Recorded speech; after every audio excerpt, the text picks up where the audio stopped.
although it's kind of a nut. High Point uses that now for everything. He really does. It's overdone. Well, I did some more. Ladies and gentlemen, please direct your attention to the mound for today's ceremonial first pitch. Throwing out the first pitch is Miguel Diaz of Direct Auto. Make sure to stop by off the single road to Miguel behind the plate for a chance to win a fan tailgate package. All right, Miguel, let it rip.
Ladies and gentlemen, here are the umpires for today's matchup.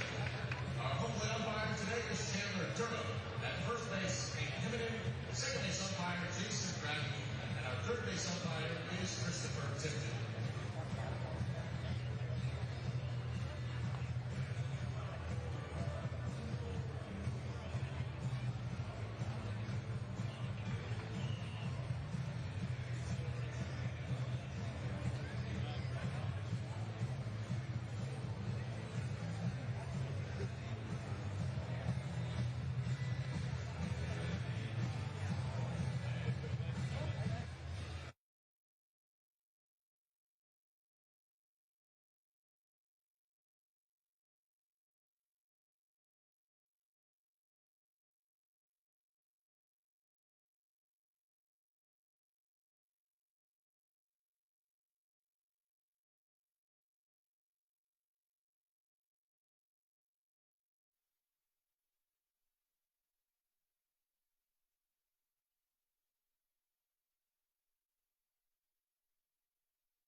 It's not enough. Few solid left, but it's not enough. You that'll reach that, but it's not enough.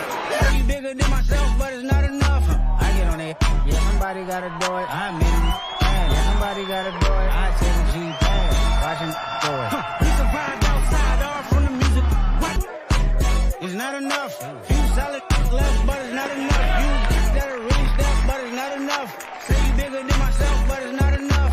I get on it. Yeah, somebody gotta do it. I'm in. Yeah, somebody gotta do it. I take a G pass. Watch do it.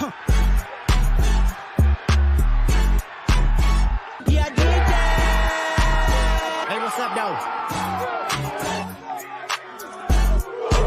It's not enough. Few solid left, but it's not enough. You that'll reach that, but it's not enough.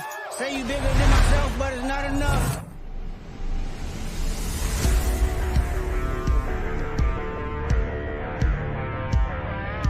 It's a great day to have a great day. Day 2 of the 2025 Jack College Baseball Classic. We got a good one for today's opener. The Chanticleers of Coastal Carolina and the 1-0 at this event, Buckeyes of Ohio State. From the booth here at VyStar Ballpark, a welcome. Jack DeLongchamp, Darren Vaught on D1 Baseball. We're glad you're here. Jack, I mentioned a great game set up to open our day. Coastal Carolina, uncharacteristic in the loss last night. Meanwhile, for Ohio State, they send out their best arm as a starting pitcher in this one, looking to go 2-0 on the weekend. Well, I think Joseph Hare, in his first career win at Ohio State, the Big Ten, got that monkey off his back. He's ready to rock and roll. Like you said, Harrell, he's a beast. He's ready to go. But for Coastal Carolina, looking to get back into a rhythm on the mound, there might not be a better arm on Friday nights. Going on Saturdays, the entire Sun Belt and Cam Flukie. A lot of folks around the country saying, hey, this matchup, premier. So look at the lineup for Coastal Carolina. Dean Mijos, Caden Bodine, Blake Barthol, the familiar names up toward the top. Some shuffling, some new names compared to yesterday. In 7 games for Coastal Carolina, it's the 7th different starting lineup. Yeah, too, I think Ty Dooley getting to start over at shortstop. It's a really interesting decision from, obviously, a coaching staff that's still looking to find the right puzzle pieces. Take a look at Wells Sykes, too, in that 9 hole. He's a guy that played a lot of really good baseball at the Citadel. I look for 7, 8, and 9 to deliver for the shots today. On the mound for Ohio State, the starting pitcher that Coach Hare and that coaching staff likes the most, Chase Harrell, went 6 strong in his first start of the season. Gave up 4 earned on 6 hits, 4 strikeouts to just 1 walk. He's their guy. They're throwing him on Saturday. We talked about the strategy of maybe saving your guy for Saturday. They go Johnny Holstaff on Friday, like we saw Tennessee pull off in Omaha just a season ago. But Chase Harrell at 6'4", 215, is a big kid. He made 19 appearances just a season ago, including 5 starts, which all came in the second half of last year. He found his groove, and he's rolling right into 25 with it. Harrell's first offering to Dean Mijos, misses the strike zone, and we're underway with a 1-0 count. 7th start in 7 games so far this season for Mijos. 5 hits and 15 at-bats. Lofts it up into the air. Chasing after it, Trey Lipsy runs out of room, and it's 1-1. Conditions much better for it today. High of 65 here in the Jacksonville area. The wind whipping a bit less. We got some sunshine.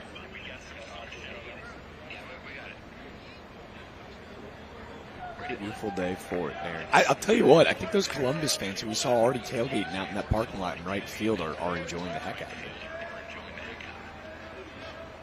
Harrell the 1-1. Now 2 balls and 1 strike to Mijos. Mijos walked 3 times in an 0-for-2 effort last night in the loss against Alabama. Called strike 2. There were a lot of walks in that game from both sides. Jack, I feel like Coastal is going to be hungrier today. I think they would much prefer, obviously, take the walks when you can get them, but they want to get some hits. Called strike 3. Mijos takes, and Harrell gets the first out. Man, this is just 89 painted at the bottom of the zone. A great 2-seam fastball that he pairs with a nasty cutter. He's looking to go up in the zone, and I think it just kind of fools Mijos. It's a pitcher's count. He grooves one in there and freezes up Dean Mijos. Brings up Caden Bodine, Chandler Durham, the home plate umpire. Same rotating crew as we have had through one day of this event. Appreciative of those gentlemen. It's the switch hitter, Caden Bodine, batting left-handed. Side of the plate that he got his only hit yesterday.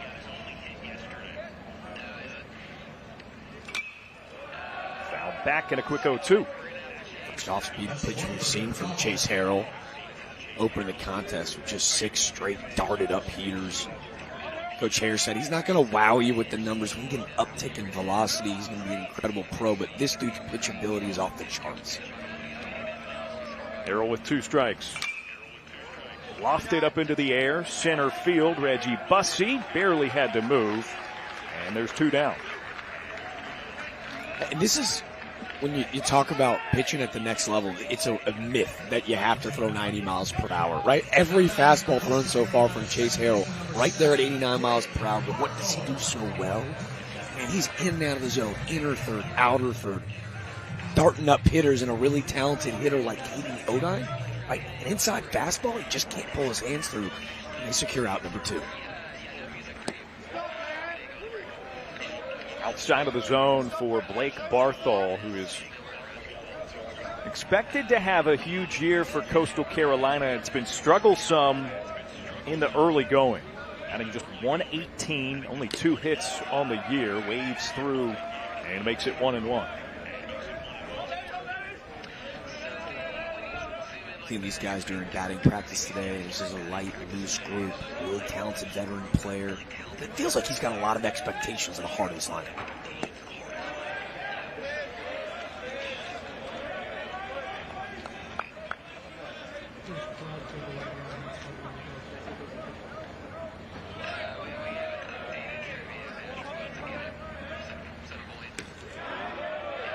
Called strike, now 2-2 against Barthol. And the infield's going to shift to the pull side. There's that gutter, just kind of backdoors into the zone.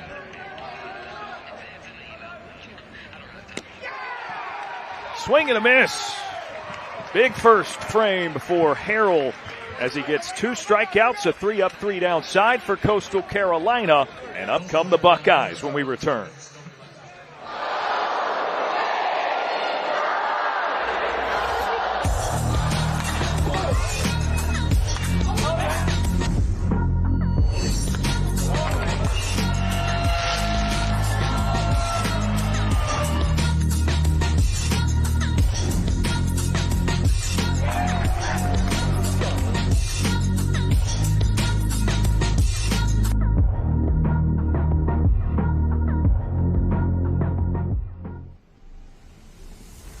The Jacks College Baseball Classic is presented by Peak Events, home of the best outside of Omaha. Follow at Peak DOT Events on social media to keep up with the best in early season college baseball.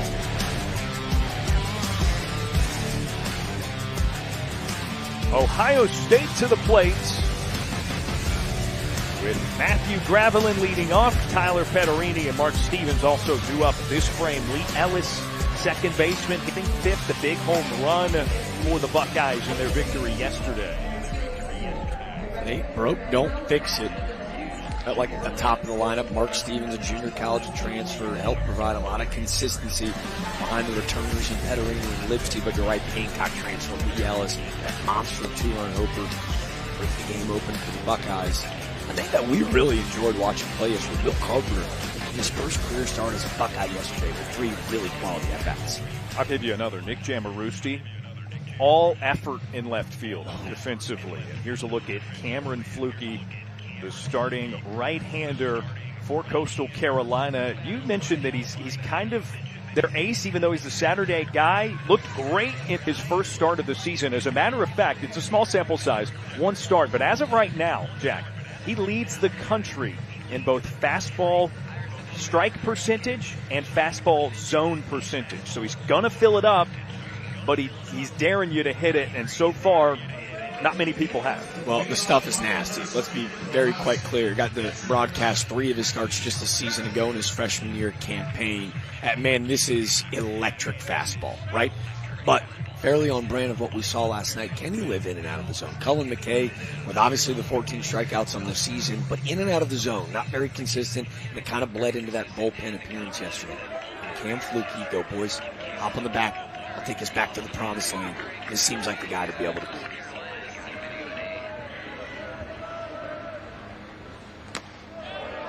First pitch from Fluke misses the strike zone, and it's a 1-0 to Matthew Gravelin.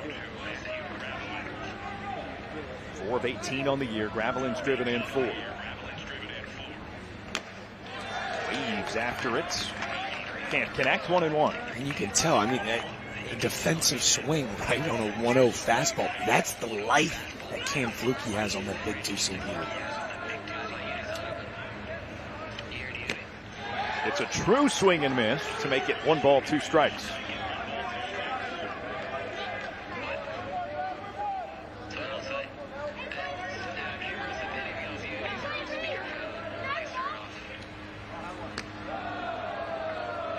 Even count now after the miss high.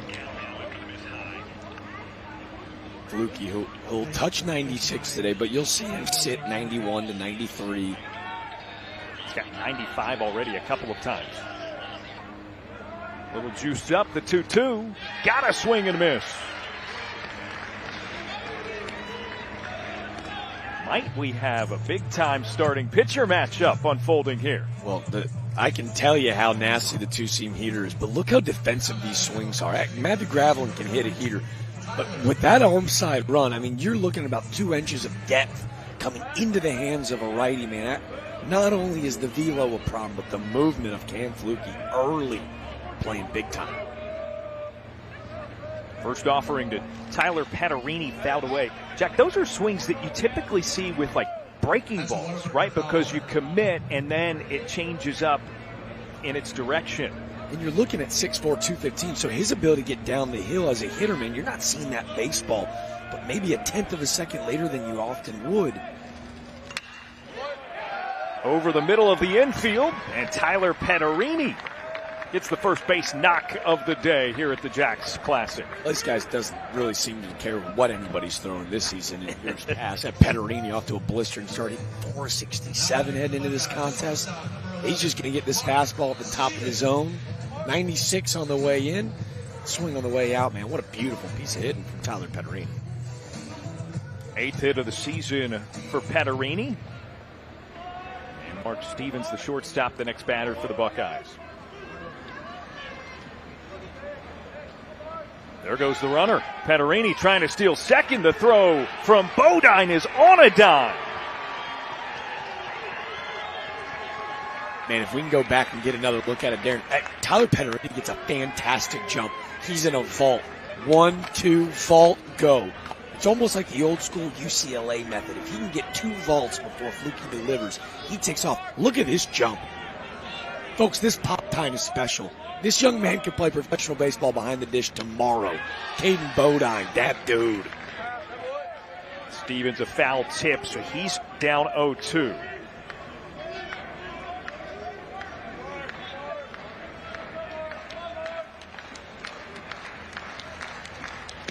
Flukie drops it in, strike 3.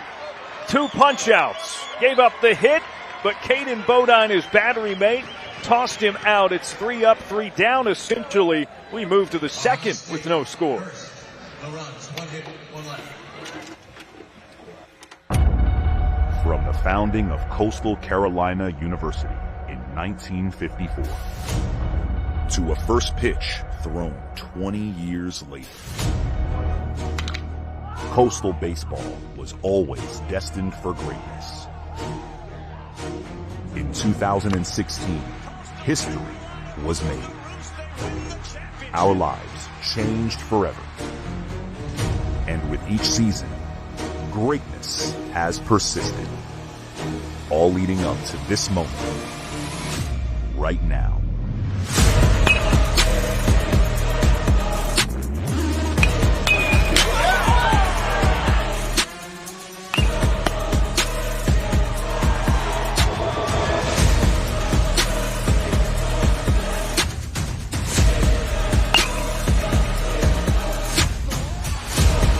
Selfless, relentless. This is Coastal Baseball.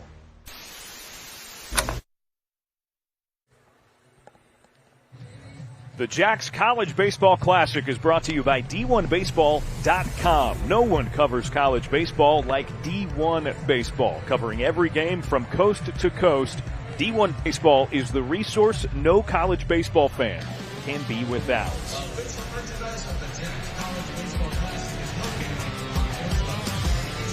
Rather electric first inning here on day 2 of the Jacks Classic. Cameron Flukie looks good on the bump for Coastal Carolina, as did Chase Carroll for Ohio State, who enters his second inning of work. A couple of strikeouts in the first 3 batters, so it'll be 4, 5, 6 up for the Chanticleers of Coastal Carolina, beginning with Kobe Thorndike. Big left-handed bat. Looks a fastball sail up high. Thorndike, during batting practice, you and I were down field level, hit one up and gone in right center field, up toward the scaffolding of the construction that's underway. We watched a construction worker just cleanly catch that home run ball this morning. That got me fired up for the day, actually. To say it was an Odell snap would be the understatement of the century. Swing and a miss on the 2-0, so now a strike against Thorndike. Yeah, he reached out like through the scaffolding. I mean, credit to those guys. That's the hard work, right? You gotta know your way around some touchy surfaces, shaky surfaces. Yeah, let's be honest, too. He's got his construction hat on. There was a group of 6 of them. He, in front of all of his buddies, goes one hand, bare hand, tracks the ball. Colby Thorndike hit 15 home runs last year. That ball had some pepper on it. Bare hand, fire me up. Counts a full count to the Shots cleanup hitter. Jake Books behind him. Designated hitter Caleb Huffman after that. Harrell gets him to Chase. 4 batters through, and Chase Harrell has 3 punch-outs. You know, it's ironic. Fluky, I said he was going to sit 91, 93. He touches 6 in that last inning. These are 2 legit power pitchers with completely different analytics and metrics that back it. Chase Harrell at only 89 to 90, but because his off-speed is so efficient in the zone all the time, that fastball feels a lot heavier than it actually is. First pitch strike to Jake Books.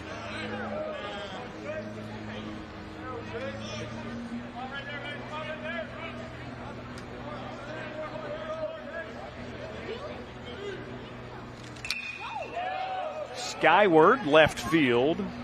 Jamarusti underneath it for a while before squeezing for the catch.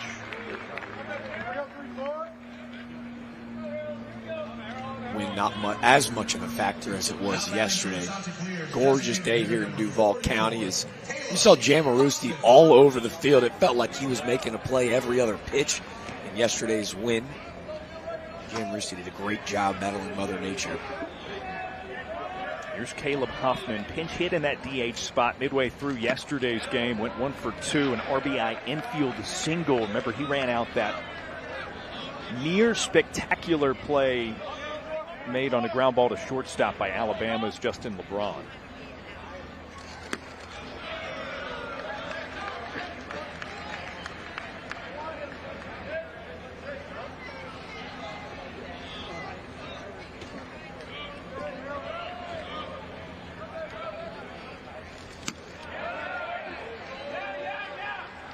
Harrell's gotten down 2-0 in a count a couple of times, but he's gotten some nice swings and misses in those instances. It's his ability to throw the cutter in any count.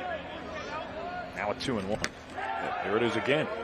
Yeah, it's not a crazy sweeping slider with a ton of action. It's just enough of that cutter that you've seen big league back end guys live off of, where it's just enough movement to keep the hitters off balance. Did he come around? No. Check of the swing over to third base. Christopher Tipton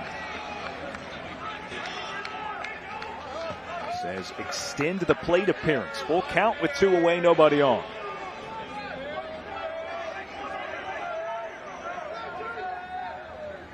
Harrell elicits another, and it's his 4th strikeout.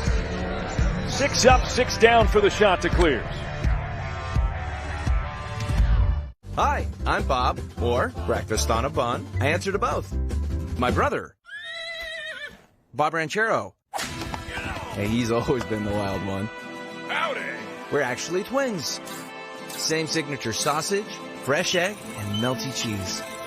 But that picante salsa and pickled jalapenos, it changes you. We're still close.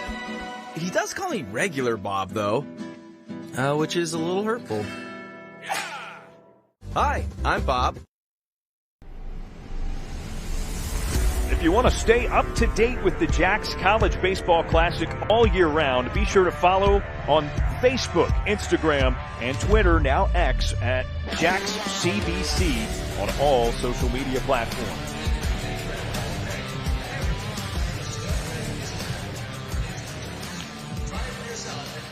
Smooth sailing for both starting pitchers, an inning and a half through between Coastal Carolina and Ohio State.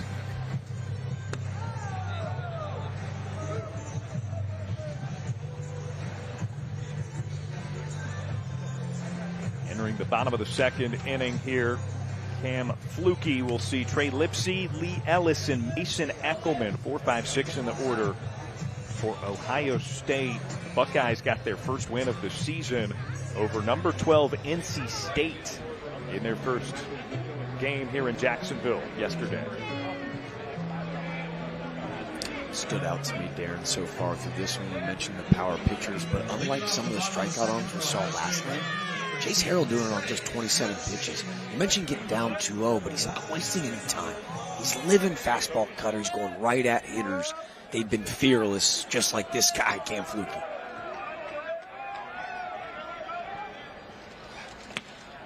This outside for Flukie to Trey Lipsy, the starting right fielder for Ohio State. Lipsy, a good day at the plate yesterday. Walked a couple of times, reached on an error.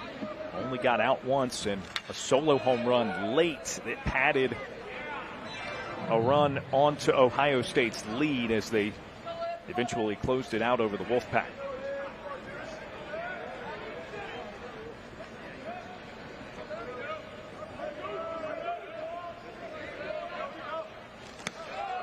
Rises up and inside on Lipsy. 2 balls and 1 strike.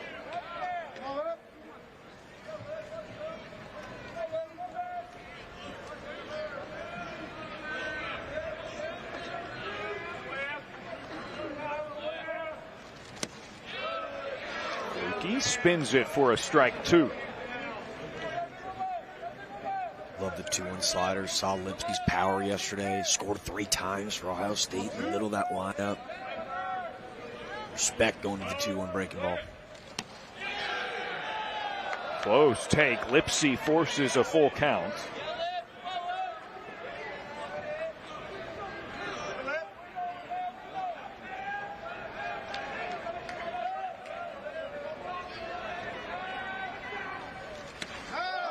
Plays off, and it's ball 4.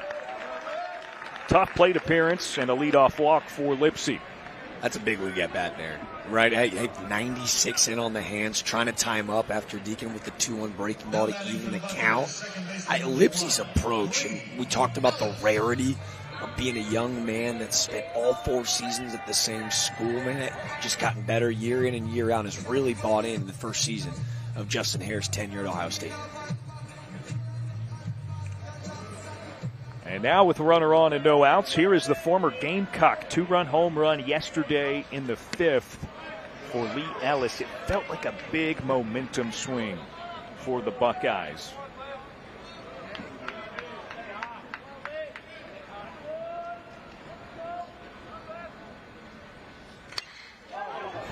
Blisters that one to deep center field. Mijos running it down, gets to the track where there's just enough room to squeeze it.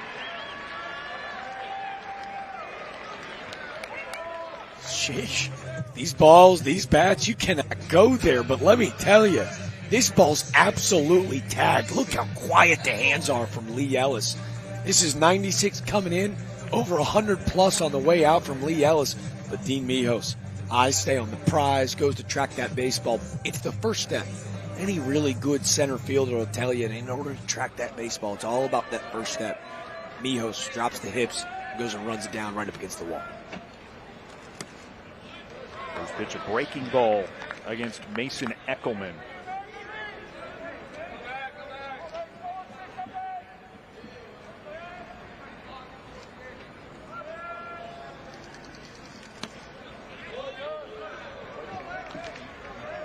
A 1-1 to the Ohio State designated hitter.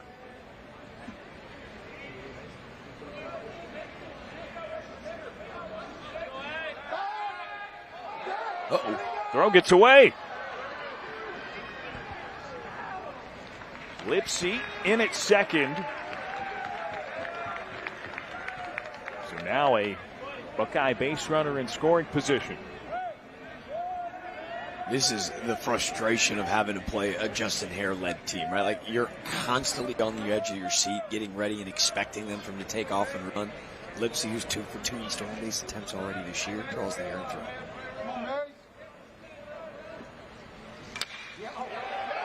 A laser into the gap in left center. Eckelman's going to bring in a run for Ohio State. He's rounding second, on his way for a triple, and slides in safely.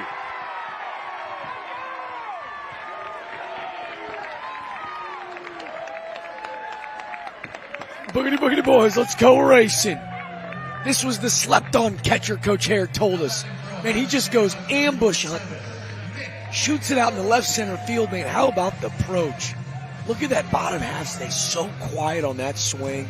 Understanding the velo so big and heavy from Cam Flukie. The emotion overflowing, and the Buckeyes strike first.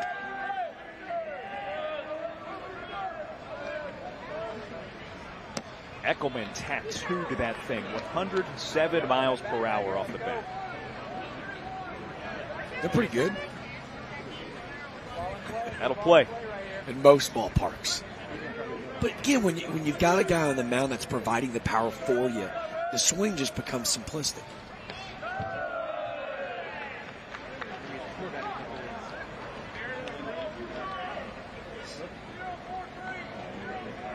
We saw a lot of small ball out of Ohio State in the win against NC State yesterday. And on third, fewer than 2 outs. Jamarusti squares, leaves it upstairs, and it's 2-1. Well, it was funny. We saw Jamarusti with no outs try a safety squeeze, couldn't get it done. And then the very next guy, Will Carpenter, started the game off with scoring with a safety squeeze and a 3-2 count.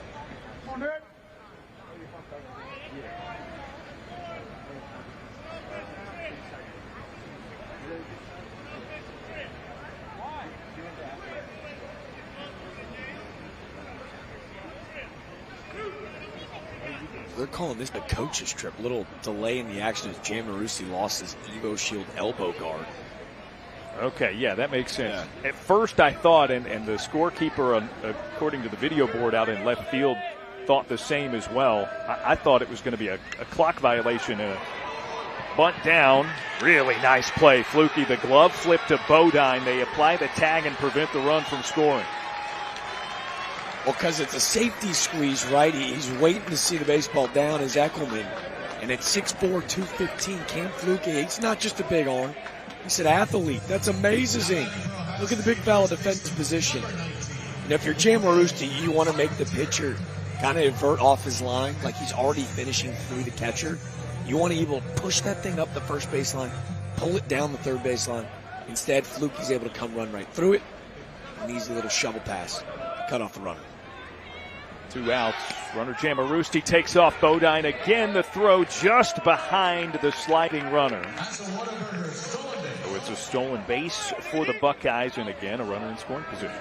No fear. He's their best base runner. He's 6 stolen base already on the season. He's a really gritty kid, great high IQ. Gets a great jump. And you got to have a fantastic jump in order to steal bases against Caden Bodine. And on the feet of Will Carpenter. So we're 1-1. To finish my point that I started to make prior to the bunt, and now Justin Hare is going to prevent me from doing that again. He's calling for a challenge here. Does he think it maybe hit? I think that, so Will Carpenter's body language toward the umpire was as if he was asking, hey, are we sure that didn't hit me? And now you see he's tapping the front of. So, yeah, they're going to take a second look at this and make sure Carpenter did not get hit by the pitch. To explain what was going on prior to the safety squeeze bunt being laid down by Jamarusti, there was a delay. They charged it, as you said, as a coach's visit with the batter because of an equipment issue with Jamarusti. At first, I thought, and I think everybody on our ops team here thought, that it was going to be an action clock violation and therefore a ball added to the count, which was not the case because Flukie had plenty of time. Beautiful breakdown. We're a year in and I'm still struggling with the pitch clock at times.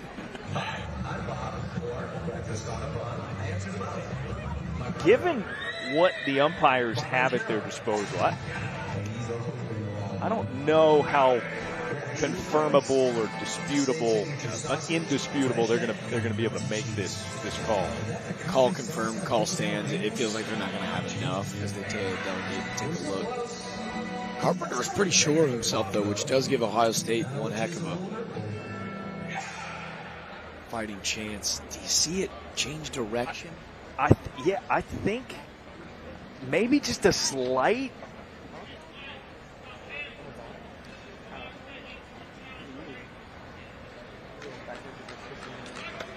Yeah, okay. Call stands. So Ohio State will not be able to retain that challenge. Again, just so tough, especially given that the call was it did not hit him. Yeah.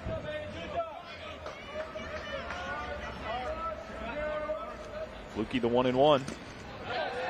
That skips away That from one. Lodi. Uh-oh. Here Uh-oh. comes Jamarusti trying to score from second. He dives and is saved.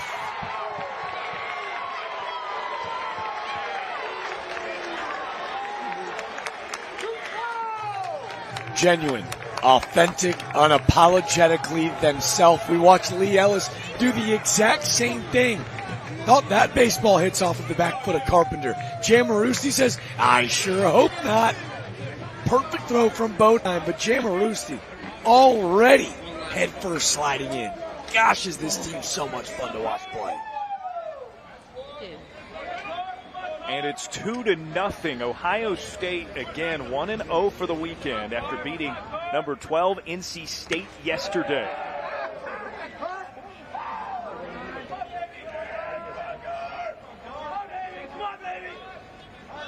Something about a guy like Justin Hare who cut his teeth at the mid-major level and you had to play a certain way.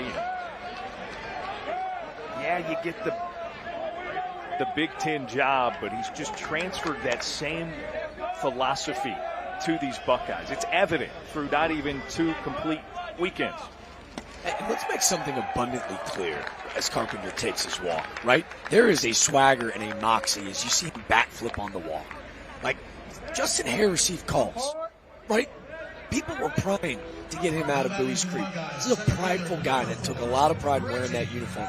So for a brand like Ohio State to go, hey, let's come do this thing in Columbus, you're going to see this team that has struggled over the last decade go, all right, I'm all in. Like, because he's talked about the respect between both parties, between player and coach. I can coach more because they know I love him. And you're seeing the team respond in a big way. Fluky sails it high against Reggie Bussey.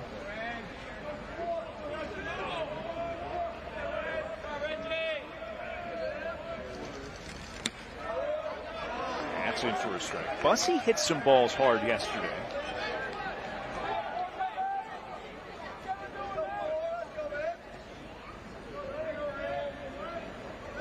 Some good plate appearances for the Oakland transfer. Now it's 2-1. He's joked in interviews in the offseason, transferred in from Oakland. Yeah, this was his favorite school growing up. Like, he was in love with Ohio State. Like, he'd rather win against Michigan to win a national championship, Ohio State fan. 2-2 now the count. That's a That matters. I think, and you know what? We were just talking about their head coach, Justin Hare, who's coaching over at third base right now, and I think the same stands for him. He's an Ohio product. It's a big brand. So, you know, when the Buckeyes came calling, I think it was hard to turn down. Yeah, I think for Bussey, too, right? Like, you go and cut your teeth at Oakland where maybe out of high school, and look at the guy. Rangy. Tracking down his own foul balls. I don't know if it was Tim Corbin at Vanderbilt who was the head coach that started coaching third base and everyone kind of followed suit. Like, these are the coaches that, like, you can tell, like, their energy rubs off on their players. Like, they can go track down his own foul ball. Like, nothing too big. Breaker spins below the zone. Full count to consecutive batters. This is the third full count in 5 batters faced for Fluky this frame. It's a nasty breaking ball. Bussey doing a great job of spitting and taking.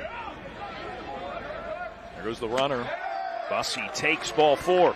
Back-to-back walks. They're at first and second for the top of the order. We've talked about small ball often so far throughout this weekend. It almost does it a disservice. They're just, not to go a la Aaron Boone on you, they're just savages in the box, right? Like, are they going to bang the most homers in the Big Ten? Probably not. Are they going to hit for the highest averages? No. But night in and night out, they want to be the meanest, nastiest dudes in the batter's box. They're going to come have a conversation. I think it's just to ease Cameron Fluky. because frankly, it's a pretty good at-bat. But Reggie Bussey spoils a couple good pitches, takes the breaking ball down. Between he and Carpenter, they just worked really quality at-bats to strain the talented sophomore.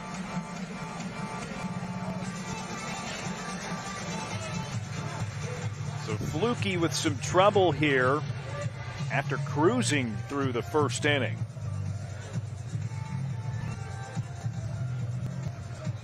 He got Matthew Gravelin on strikes his first time up. So Gravelin digs in 0 for 1.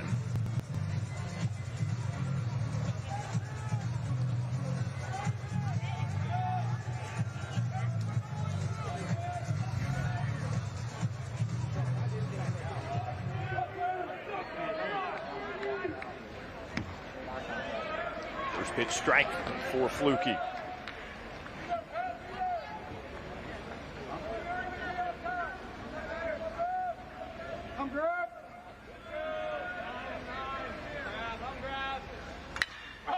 Pulled high and deep, left center field.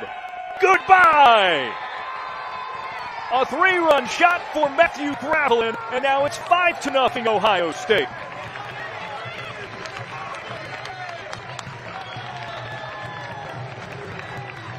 Best on best, Gravelin wins the battle. Get the foot down early, and his Buckeye Nation is starting to learn these boys are for real. Fluky knew it right away. Gravelin knew it right away. The Buckeyes lead extended. Now batting for the Buckeyes, third baseman number 42, Tyler Petterini. That was crushed.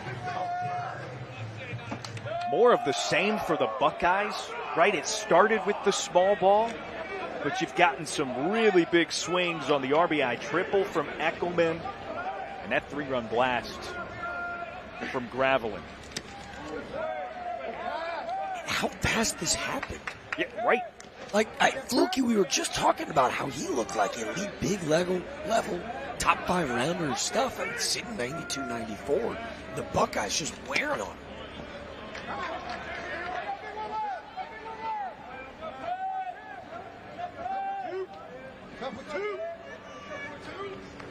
One and two, the count to Tyler Petterini, who singled his first time up.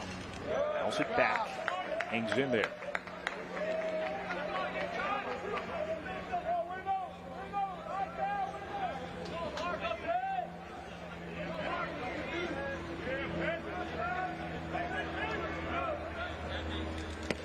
Chase from Petterini. And he strikes out to retire the side, but damage done. Buckeyes put 5 runs on the board, including a 3-run shot from Matthew Gravelin. An absolute blast and a big inning for the Buckeyes.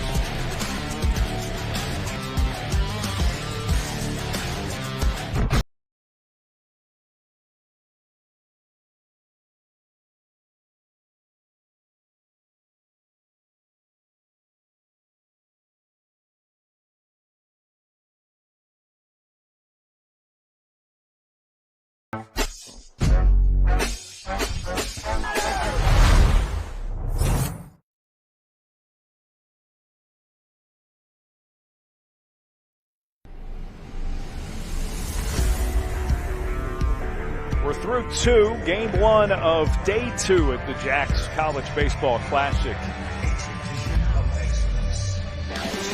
Ohio State making some noise this weekend, Jack. The upset of number 12 NC State yesterday in game 1. And now they're up 5-0 early on Coastal Carolina. I think this is one of the teams that, look, they were winless entering the weekend. Justin Hare's in his first season as their head coach. He was just excited to come compete and see good teams and get better. I mean, they're well on their way to a 2-0 start and potentially grabbing a title belt on their way back to Columbus. And there's no such thing as wall victories. But when you go and look at that Arizona State series as a whole, the win-loss record was not indicative of how competitive they were in that series. A Big 12 foe with rich college baseball history. maybe unfairly to say, but unlike Ohio State, no one has ever expected Ohio State baseball to come in and run teams over. Justin Hare is in the process of changing that narrative. What happened, though, what happened? We saw Thursday night. Like you're 0-3, get banged around a little bit. Calm, cool, collected. Let's just go back to work, fellas. They are having fun, and the players are taking the embodiment of their head coach. Bottom of the order for Coastal Carolina. It's a strike to Freddie Rodriguez, who gets the start at third base. His third start of the season. Limited plate appearances, just 1 for 4 on the year. An 0-2 battle on his hands immediately.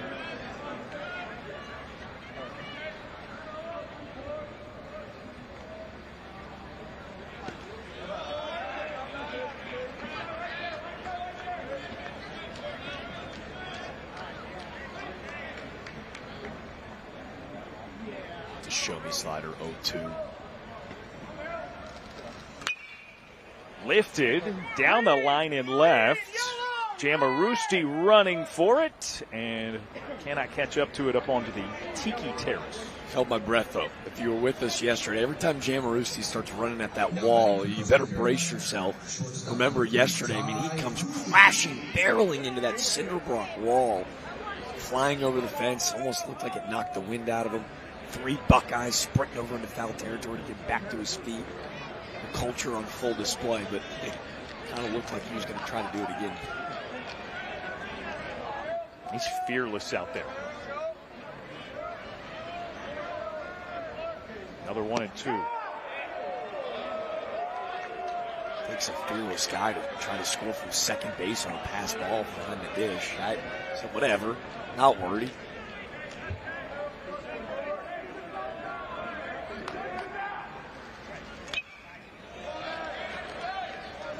Rodriguez fighting with 2 strikes. He'll see another 2-2.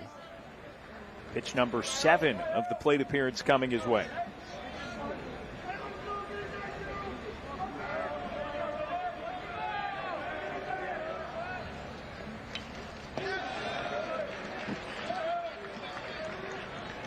Really well done. Chase Harrell had gotten 10 swings and misses through the first 2 frames.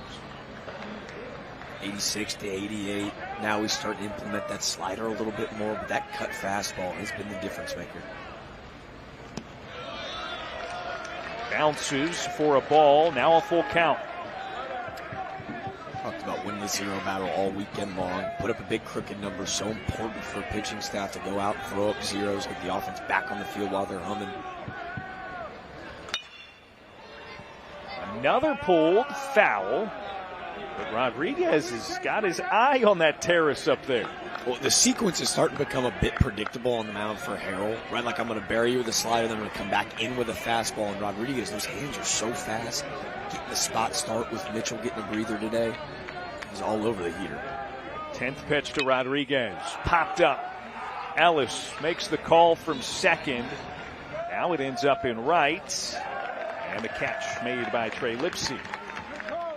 Well, Darren, that's the first time he actually buried off of that sequence, right? He was going back and forth. He doubles up on the fastball. Rodriguez, it almost looks like he's sitting slider.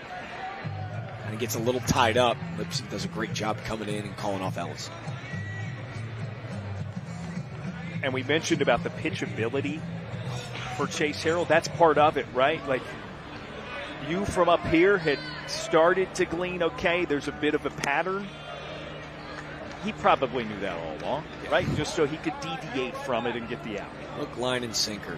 We talked about it with that sinker with Coach Hare. His ability to split the plate with cutter sinker makes it so difficult from a tunneling perspective as a hitter, right? Like that breaking ball is going to pop out the hay, right? 12-6. The slider, good hitters, not me, could see a dot on the baseball and I could sit and spin. But that cutter sinker mix, right? Like all of a sudden that tunnel varies so quickly. Taken strike by Ty Dooley, and he's got a 1-2 count. Fourth start of the season for Dooley, 5 for 11 with 5 driven in. Big hack, and he can't connect. Another swing and miss from Harrell. Gets his 5th strikeout. Gas me up, huh? Top of the zone, best on best. I mean, look at where he hits his spot. Look at Gravelin's response, too. Fired up beyond belief, man. This is clinical work right now from Chase Harrell. 9-hole batter is Wells Sykes, starting in left field today. 0-1 the count. He's 2 for 10 at the plate this season.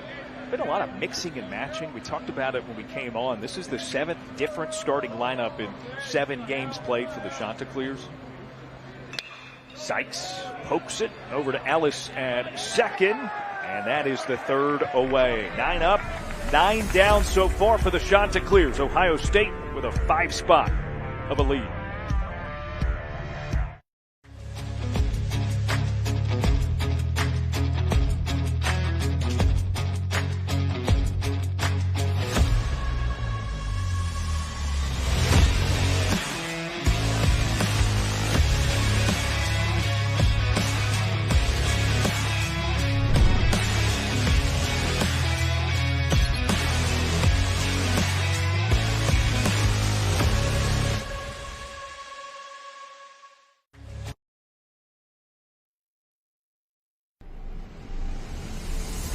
Baseball Classic is a proud supporter of the Cystic Fibrosis Foundation. Scan the QR code on your screen or visit jackscollegebaseballclassic.com and make a donation to help us add tomorrows to those living with the disease.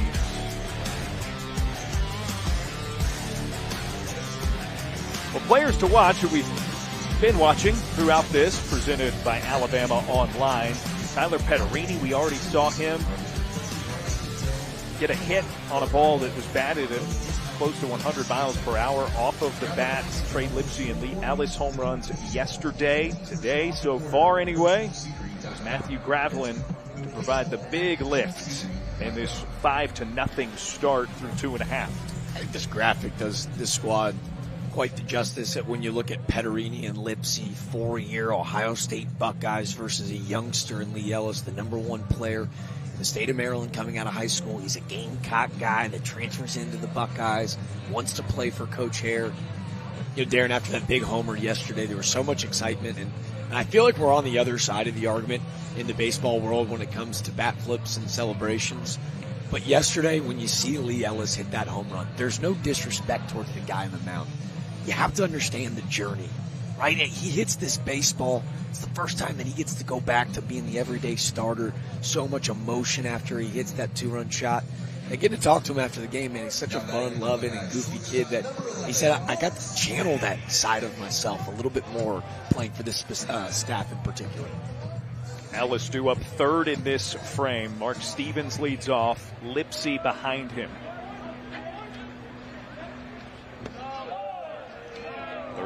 Third inning of work for Cameron Flukie.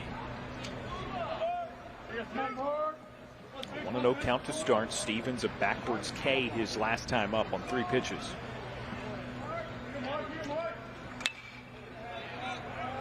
Out off, 1-1. Think about Flukie's last inning. 3 walks. He obviously had the triple and the homer, but I credit those walks to, unlike the ones we saw last night where they were self-inflicted, more so a battling Buckeye offense, making him work for everything he had. But again, it's those free passes that prove costly to the Chanticleer pitching staff.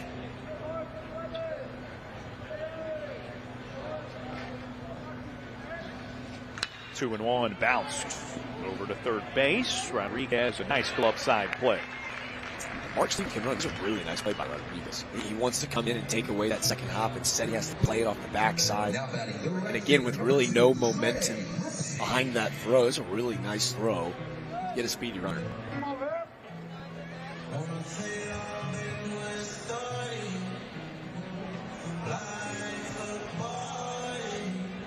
So here's Trey Lipsy walking around, scored his first time up today.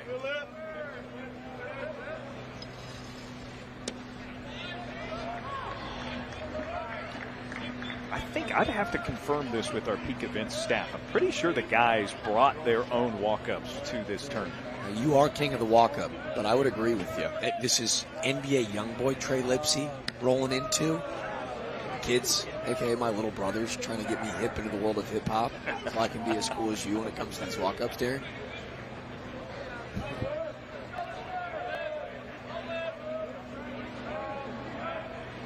Fluky the 1-1. And now he's got 2 strikes on Trey Lipsy. I don't know what his excuse is. What was your favorite walk-up when you played? Of myself? Of yours, yeah. I always try to keep people on their toes. Like I did Last Dance with Mary Jane, a little Tom Petty action. Okay, good. I like that. Not bad. Another grounder. This one short for Barthol. Got to get rid of it quickly, and he does. And watch the transfer in and out of hands of Blake Barthol here. There's a play that kind of ate him up last night where he almost got handcuffed on a backhand. Now this time you can see he makes the adjustment, getting his body fully around this baseball. You see that last little stutter step at the end of the play to make sure he's getting behind it and get a firm throw to get a speedy Lipsy out to lead up to Ellis. Deep fly ball to center his first time up. Ellis looking to swing away, fouls it, and gives himself an 0-1.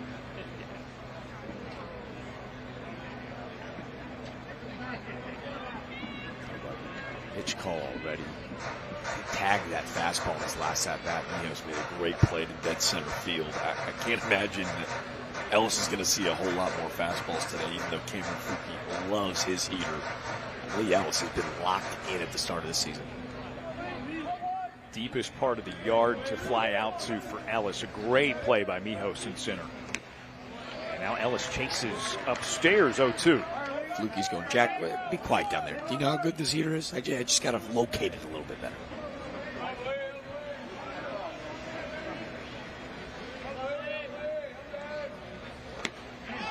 Wave and a miss.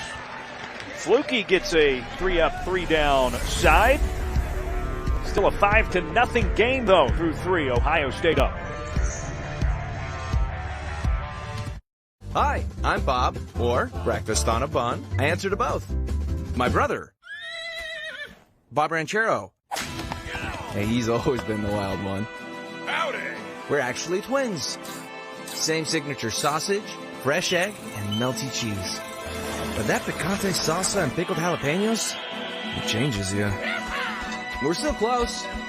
He does call me regular Bob, though, which is a little hurtful.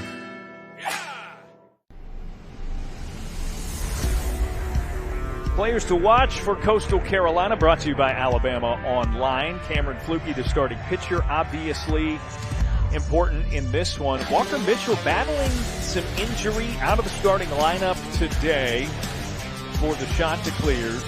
But a big piece for them prior to this game and going forward, certainly. And Kobe Thorndike, the thumper, who we watched an impressive round of BP for prior to this contest. Thorndike struck out his first time up, one of 5 punch-out victims so far for Chase Harrell of Ohio State.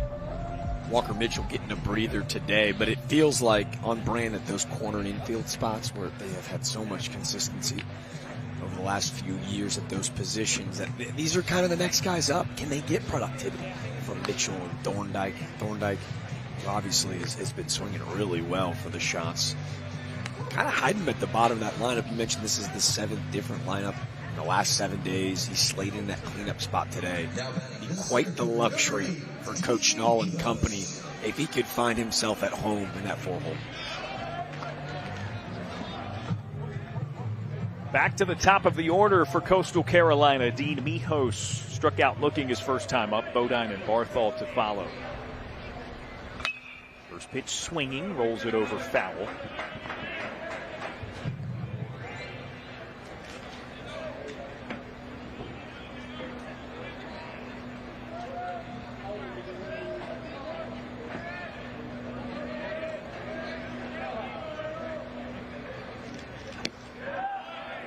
Packages a strike 2. Let's see if the Chanticleers that second time through the lineup do a better job of picking up on that cutter out the hand of Harrell. To the opposite side, Ellis, a spinning throw off the bag, so Mijos is safe. Look where Lee Ellis is standing right now. Look where the momentum of this throw takes him. like standing in right field. We saw him make a dazzling play up the middle of the field. This time, it takes him to his glove side. They've got him shifted through the middle. Mijos gets a little jammed. But, I mean, look at this throw. The momentum carrying him way off into right field. Not an easy play by any means, and we'll see how the official scorers here in the building feel the same. Caden Bodine looks at a strike one.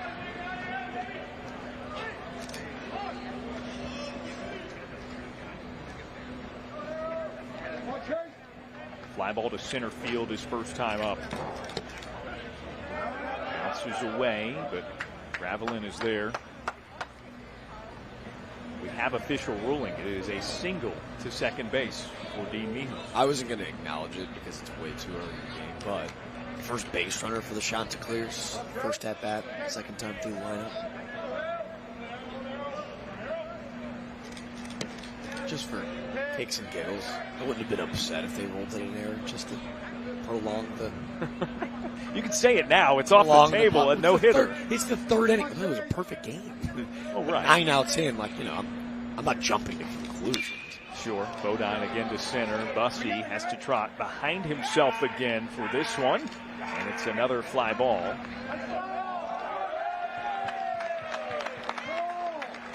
Great heads-up throw to get it to second base. Runner stays put. I was going to say Dean Mijos thought he was going to try to catch the youngster Bussey sleeping out there. Great work. You can hear kind of a resounding round of applause from that Ohio State fan base because, right, if you're going to be the small ball team, then all the details matter. We're not going to allow you to take those extra 90s. That's on our plate. I would imagine some of it I'm seeing as I peer out of our booth and into the seats. Some of the red is probably NC State Wolfpack red. But there is a great percentage of those in attendance today. I don't know, man. Friday morning, yesterday, there was a large contingency from Columbus consuming a beverage or three before that ball game. It was a sight to see. Barthol sends it into the backstop, 1-1 after the foul ball. Yeah, I just want to give Wolfpack fans their due because I know they are here, but I do think the majority here currently are Ohio State fans. Well, we knew Teal Nation would travel well. 10 buy-ins so far here at the Jack Classic.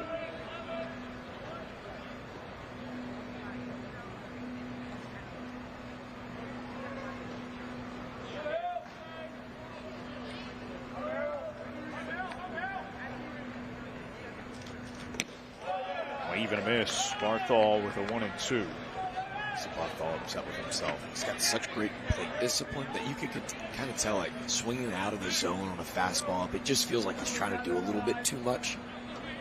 Wanting to go back to being his normal self.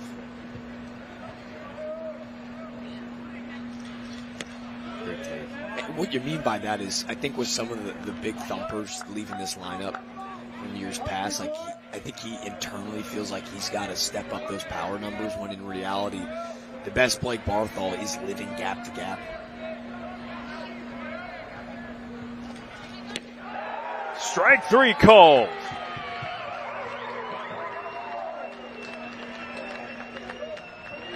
A clinic so far being put on by Harold. That's his 6th strikeout. This Ohio State pitching staff is calling one heck of a ball game because this is the first 12-6 breaking ball we've seen today, right? We've got the cutter, we've got the slider, we know we're fastball sinker. I'm not sure if he's a 5-pitch mix guy, but just something to keep him off balance. First pitch laced into right by Colby Thorndike. He's held up at first on the great play in right, but the throw gets away from the cutoff. Ellis picks up bare hand, the throw not in time, and Mijos is all the way around to score.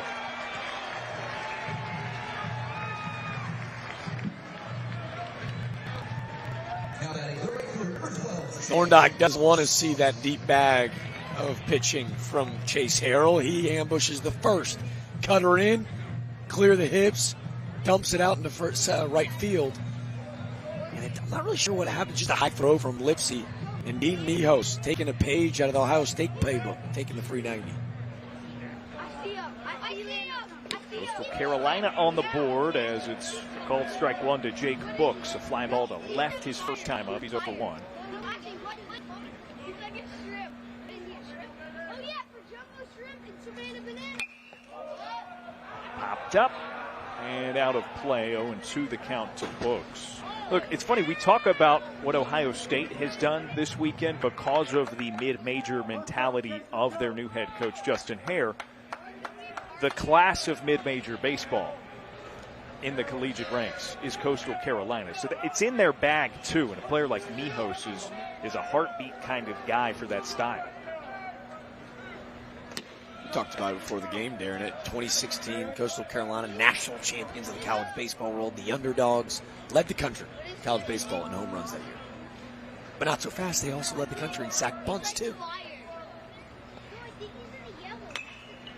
Foul ball off the hands, keeps it at 1-2. Just a remarkable stat. Maybe, I love it. Yeah, maybe the best college baseball stat ever. They didn't call it Gilly Ball for nothing in Conway. Like, there was a very acquired taste. They took the West Coast style and they applied it by a tenfold to Conway.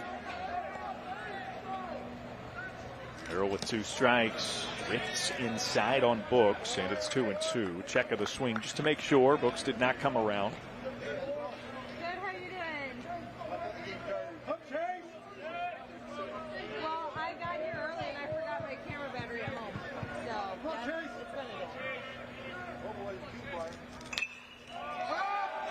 Books fights off another. About 20 minutes each day. And then I'm working the box office into,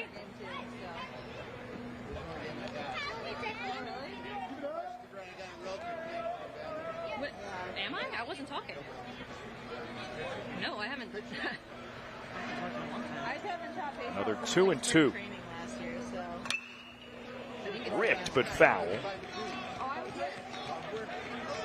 The third with 2 strikes, and Books will now get an 8th pitch. Yeah, I've only been there for 3, so it's not too bad. Yeah.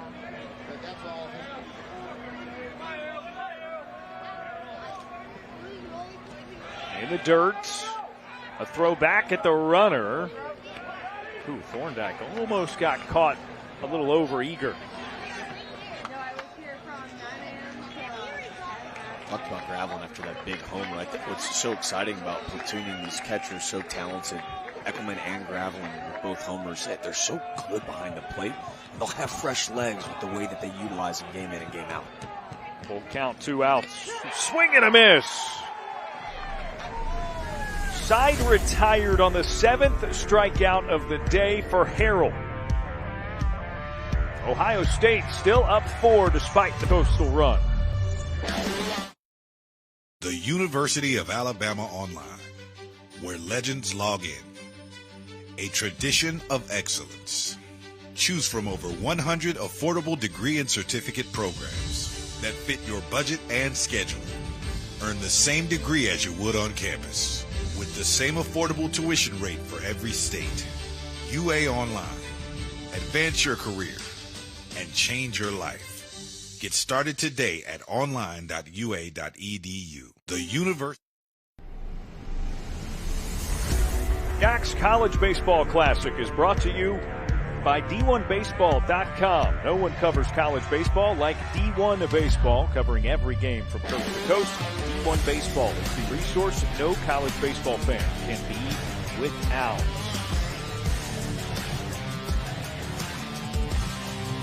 Thanks to our friends at Peak Events putting this whole thing on. They do a fantastic job with tournaments like this, Round Rock, currently happening. Vegas and Frisco next week. Woo. Fun fields in those. The Mike Square broadcast. Yeah.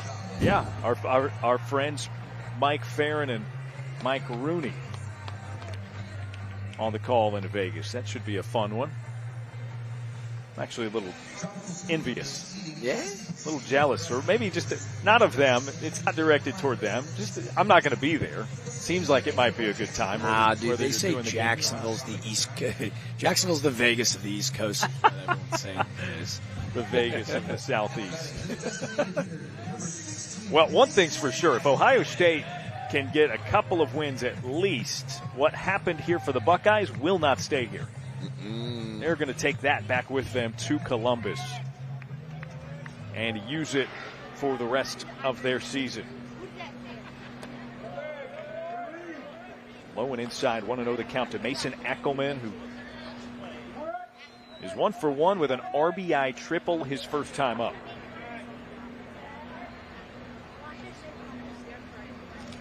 Hard hit on the ground over to second. Barthol digs it up and makes the throw. That's another scorched baseball by Eckelman. 107 to backside. It's so funny when we asked Coach Harry, go, hey, give us the guy that's not getting enough love in your offense, or maybe it's just, heck, it could be even a manager, it could be a coach. Like, who can we be the best ambassador for? He's like, well, Matthew Gravelin's getting a lot of love, and rightfully so. Big Ten freshman All selection, a little bit of a sophomore slump. He's back in a big way. But Mason Eckelman, like, he is the heartbeat of this ball club.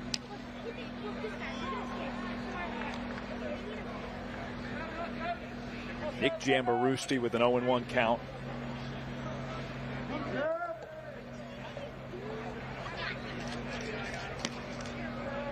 Flukie off the mark, so now 1 ball, 1 strike. This is a guy toward the bottom of the order. We saw it. He scored from second on the ball that got by Bodine in the second. Looks at a strike. At 7th in the order, it's a stressful at bat for a pitcher, because if you let this guy on, bad things can happen. I think in large part, too, it's a little bit of an unconventional swing and stance, but he's just a ball player. Like, look at the jersey. Like, I'd be remiss to mention that he's probably going to look like that. Student managers are going to fear washing number 7's jersey every night. 2-2, fights it off foul, so he'll see another. Impossible to strike out. He's just a menace at the bottom of the lineup where you go, oh man, this is just going to be another pesky at bat.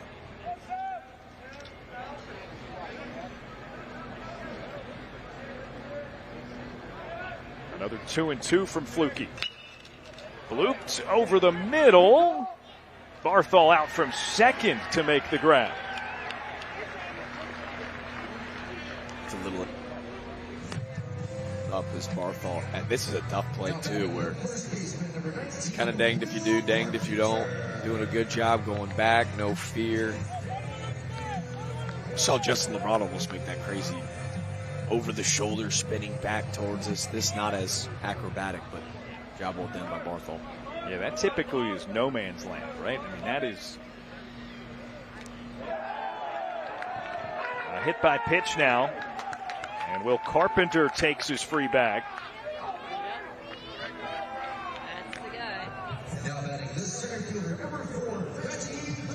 Can they avoid those free passes? This one obviously coming with 2 outs, but if Ohio State able to turn the lineup over, this is going to be Cam Flukie's game. It's like Caden Bodine. A little roughed up after that HBP, kind of second ricochet as the athletic training staff will check on former Team USA backstop.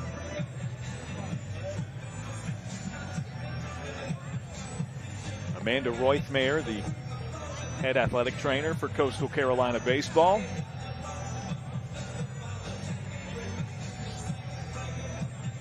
Seems like just that, maybe just a quick check-in.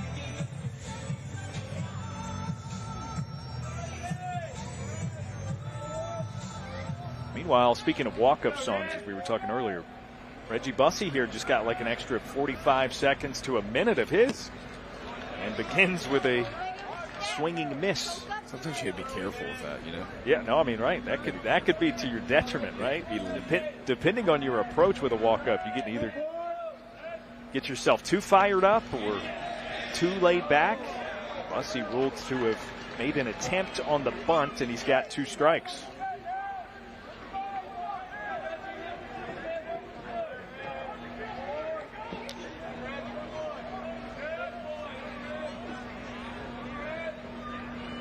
Flukie the 0-2.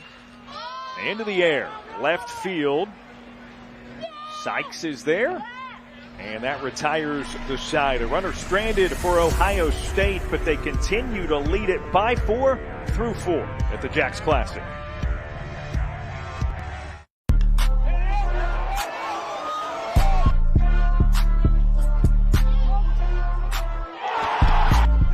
Ran up out of Lux, mess up the highest metric. The city just made it sweet, you could diabetic. They mouths were full of deceit. Let these cowards tell it. Walk in New Orleans with the etiquette of LA yelling.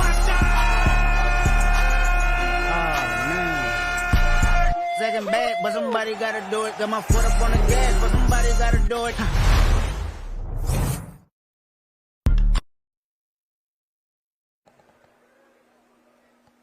Back for the 5th inning here in Jacksonville. Bottom left of your screen, a live look in at the Karbach Round Rock Classic as they prepare the field live here in about 20 minutes or so. Minnesota and Virginia get underway there.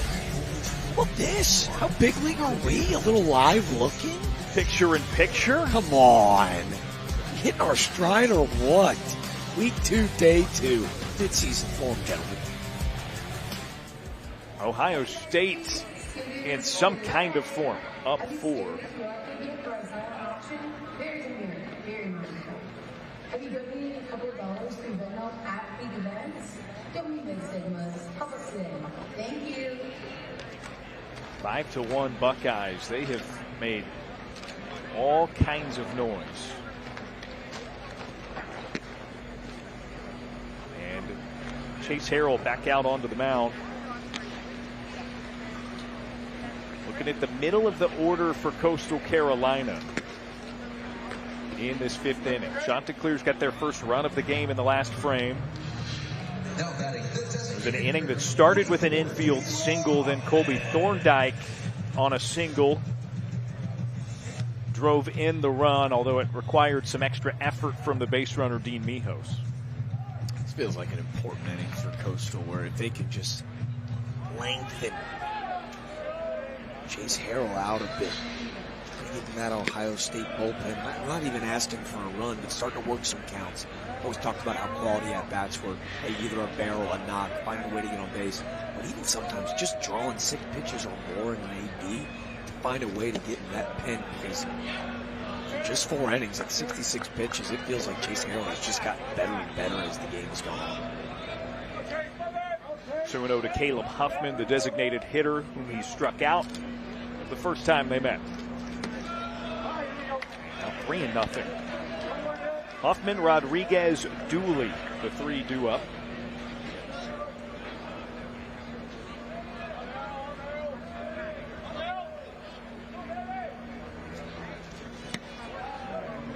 And there's the first strike. Harrell's been efficient. That 3-0, first time that's happened today.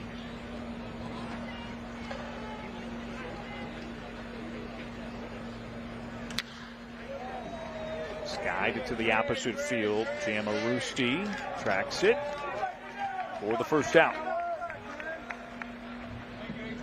Like the approach, it just almost looks like the timing. Like his hands leak a little bit before the lower half already started the swing. But if I'm Coastal right with Harrell right now, and especially with lefties where that cutter slider mix is getting in on the hands, you can start to redirect the baseball to the opposite field. Righties, everything's going to be running away from you, so he's just trying to do shit a pull and Ronnie roll over some baseballs on the ground to the pull side. If their eyes are now become set on the scaffoldings out in right center field and the approach stays the other way, it might be in better shape.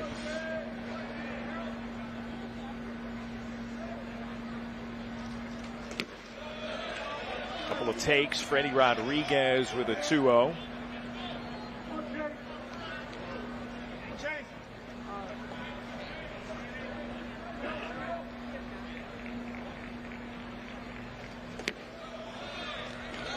Another 3-0 count. Harrell got the fly ball to get out of it against Huffman just a moment ago.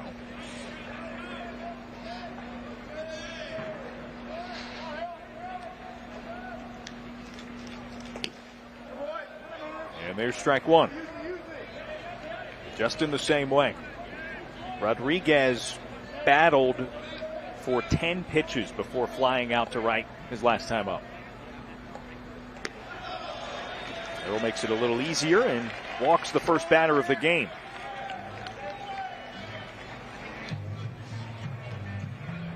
That was a rarity. I haven't seen Harrell look like that quite yet this afternoon.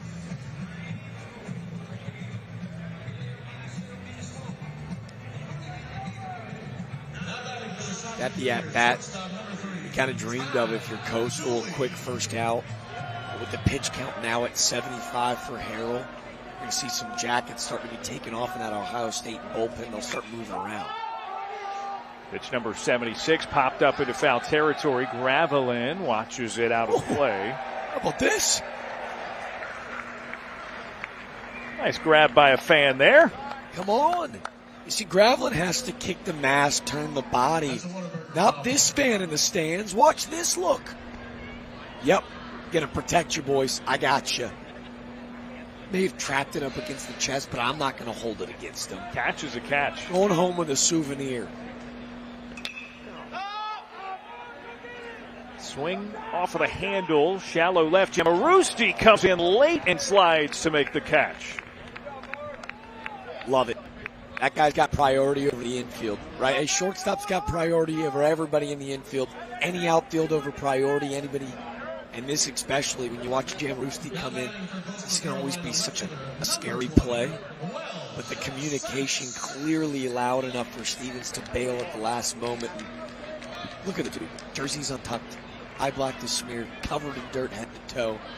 That's a Justin Hare ball player.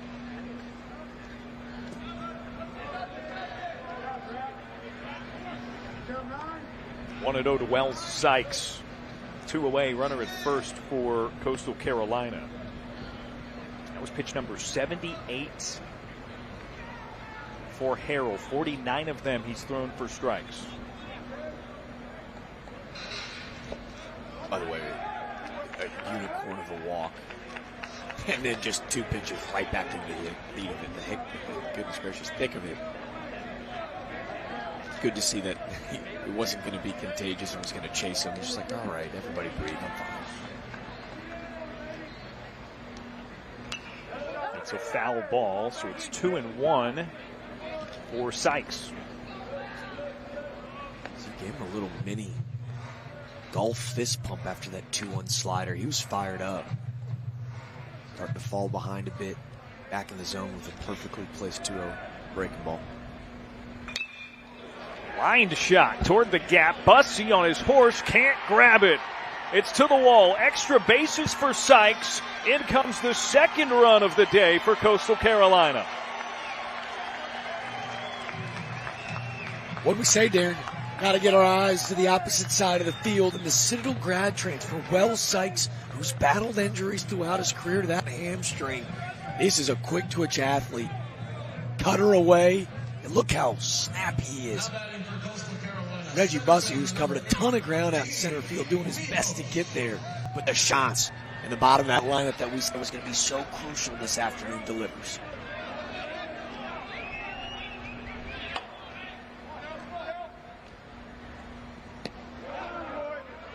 Back to the top of the order. It's a strike to Mijos. 1 for 2, infield single, and he came around to score his last time up in the fourth. Struck out looking to lead off the game in the first.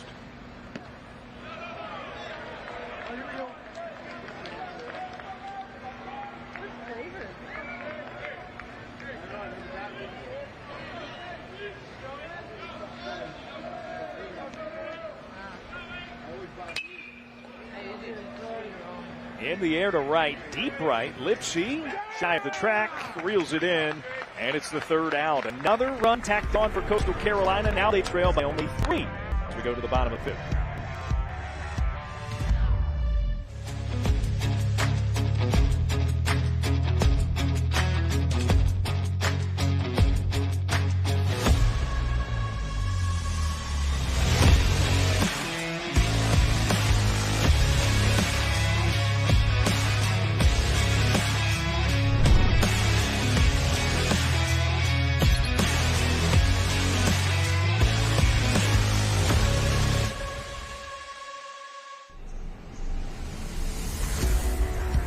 Jack's College Baseball Classic is brought to you by D1Baseball.com. No one covers college baseball like D1 Baseball, covering every game from coast to coast. D1 Baseball is the resource no college baseball fan can be without.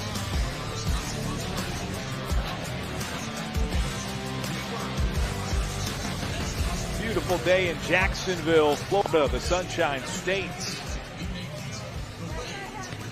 Day 2 of the Jack's College Baseball Classic. Ohio State looking to make it a 2-0 start to their weekend after upsetting number 12 NC State yesterday. Coastal Carolina staying in it. They've played it a run in each of their last 2 times up. They still have their starting pitcher, right-hander Cameron Fluke, on the mound.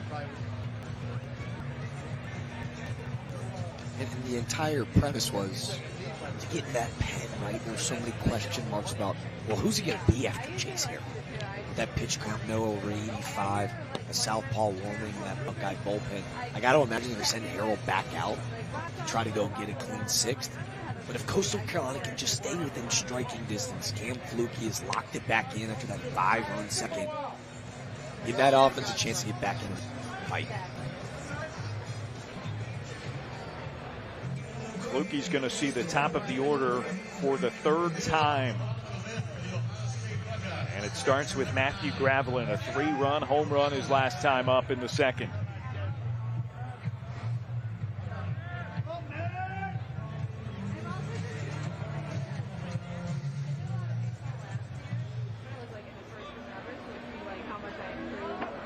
Second home run of the season for Gravelin.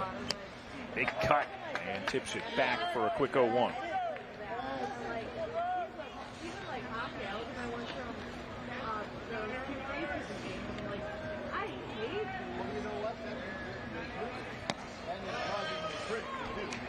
He grooves in strike 2. Gravelin hit 5 homers this season ago. He's already got 2 in the first 2 weekends. Feels like those power numbers explode in his junior year campaign. Fluke got him looking. 5 strikeouts for Cameron Fluke. And he's starting to make that 5-run second inning for Ohio State look fluky. Bragging on the big bat of Gravelin, but he's just frozen. And I think it was a little fluky, wasn't it? Like it just all happened so fast. Ohio State lulls him to sleep a little bit, loses concentration for just 2 or 3 batters. And that's what good and great teams do, right? They make you pay for their mistakes. Fluke says, all right, I'm not going to give you any more.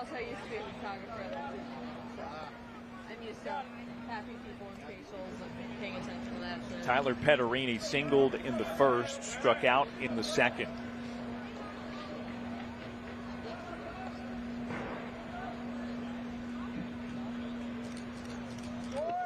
That's a couple in a row to the backstop for Fluke, 2-0. He just loses the grip on that backdoor slider. What has been really impressive, though, that is not to surprise me, but I said that he was going to sit 91 and 93. Man, he has consistently sat 94, 95 with that heater. He's bumped 96 a few times, 7 once. Well, it was like that 1st and 2nd inning. It's like he almost, he's so juiced up, the pitch under the lights, beat a Big Ten team. That fastball, 95, 96, 97. 3rd and 4th inning, you saw him back off a little bit, 93, 94. In this inning, he's come out in the 5th, and it's just been 95, 95 right at you.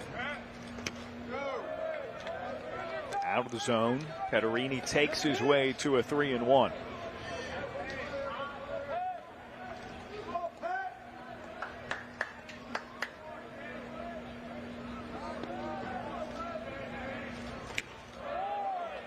And ball 4. Base runner with 1 away for the Buckeyes.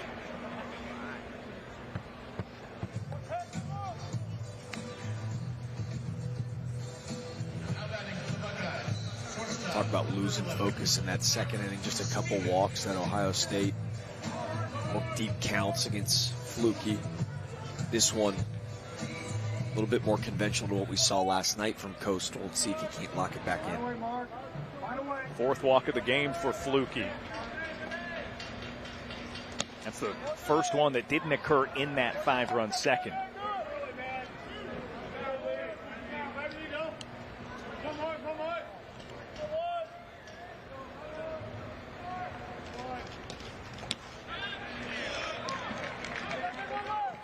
Good little bounce back. Quick 0-2 to Mark Stevens.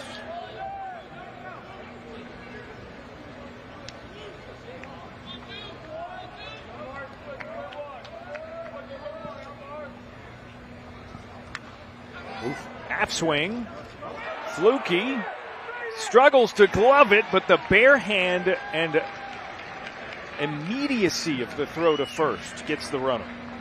That felt like deja vu of last night for a quick second with McKay coming off the mound, that PFP that glances off the glove. The very next hitter goes 2-run big fly. This time, it's a little, excuse me, defensive check swing. Watch him. No panic, no fear. And there's the athlete taking over. Nice little sidearm throw. Don't think he's got a chance to double him up anyway, but love the poise to just secure one out at least. And Al Fluky's going to receive a visit on the mound. Left-hander going for Coastal Carolina. I believe it's Dominic Carbone. Hey, baseball fans. Avery Personal Steel for your here. This weekend we're raising money. Pitching coach Matt Williams on the mound. Spent the past few seasons up at Founders Park in Columbia with the South Carolina Gamecocks. A big get for Kevin Schnall in his first year as the head coach at Coastal. To me, this is his inning. That pitch count at 77. I know he went 4 2/3 last week, but they're slowly extending this leash as the season goes on, and there's a good old-fashioned broadcaster jinx. What do I know? Fluky's day does appear to be done, despite what you were just talking about. Carbone will be the reliever for Coastal Carolina. So they go from the tall right-hander to a different slot lefty. So not quite 3 times through the order, 2 1/3 as a matter of fact, times through the order for Fluky, and whose day ends at 4 2/3 innings. Yeah, and you get it. Trey Lipsy and Lee Ellis had some success against Fluky, but to me it felt like an opportunity for him where the stuff was still playing at a really high level. An opportunity, a little chance at redemption, but instead, this is where I'm sitting up here and those guys are down there. They're much smarter than I am. They can't get to the sophomore Carbone. Well, and I'll just echo that you never quite know exactly what the plan is. I mean, occasionally a coach will tell us, hey, the plan is to extend him to this threshold, and we've got a hard stop on that, right? So Fluky at 80 pitches was effective through 50 of them for strikes. Got them deep into the 5th inning here. I mean, depending on how you feel about the arms you have available for the rest of the day, maybe that's what you were aiming for, and you're within 3 runs. So, might as well get a new flavor in there.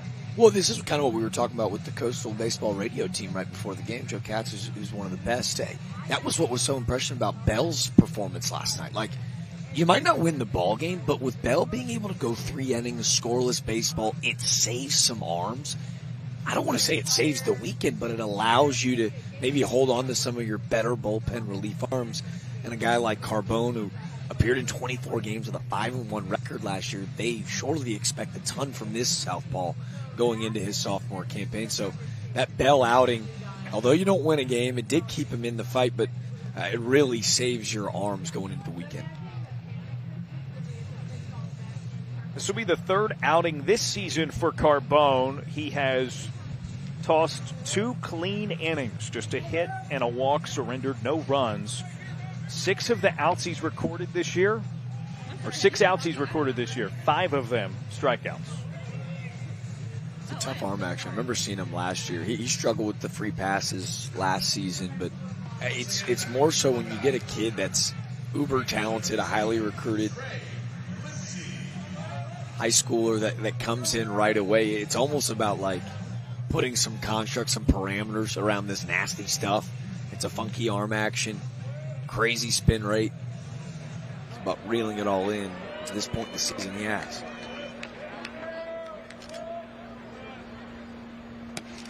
After the ground ball to first, the base runner Petterini, by the way, advances to second. So runner in scoring position for Lipsy and the Buckeyes.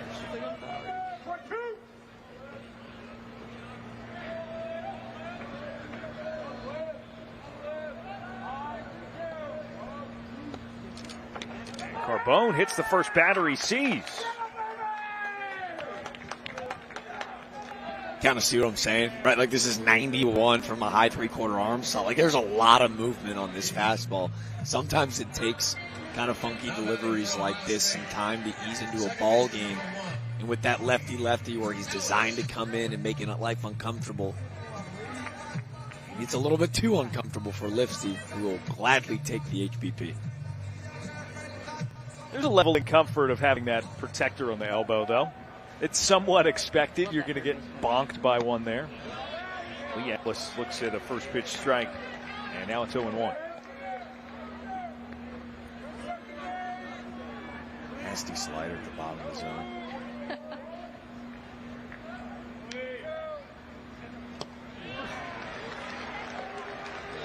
Swing and a miss.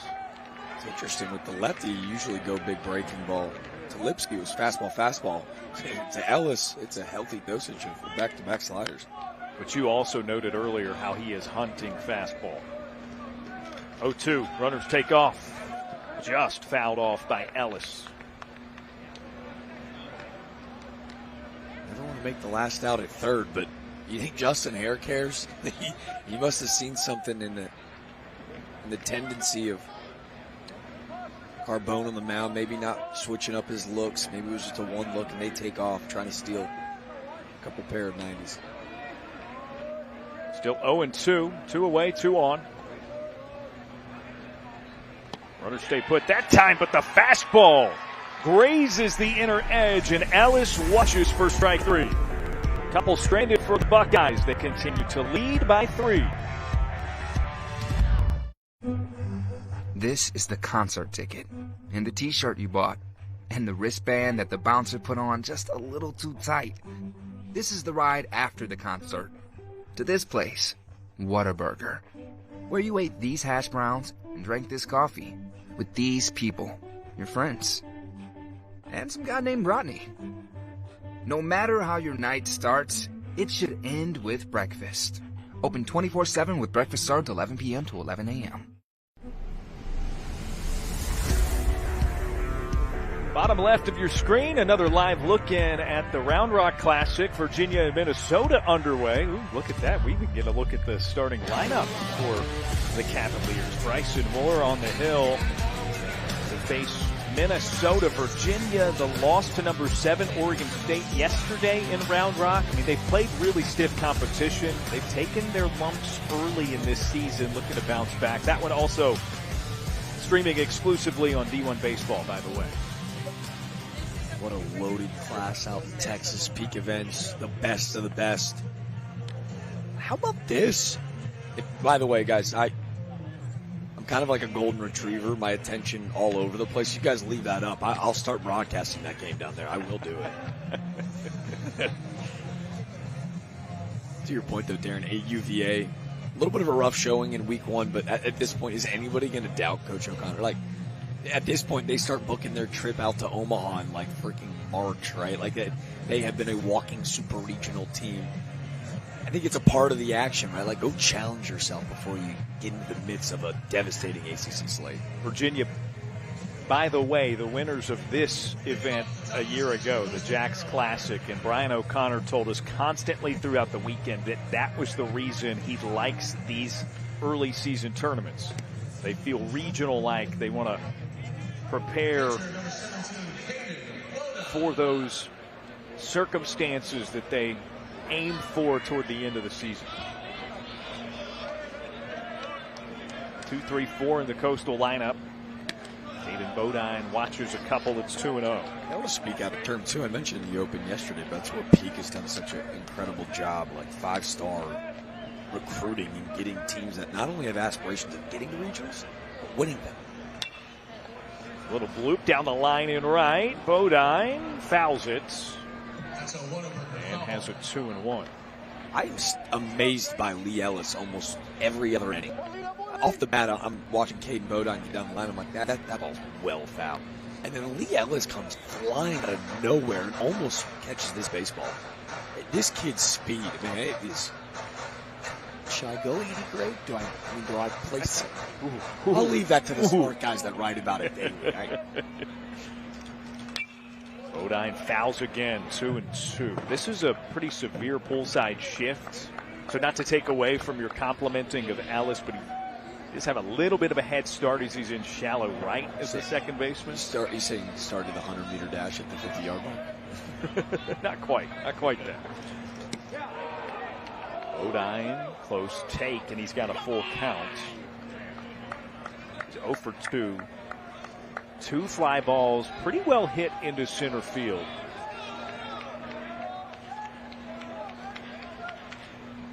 Oof. And hit by the full count pitch.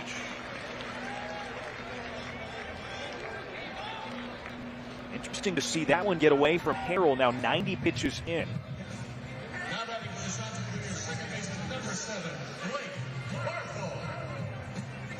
See, full. He just takes this right off the middle of the back. And you're right, we haven't seen Harrell lose control like that often today, but this just looks like a breaking ball that gets away from him.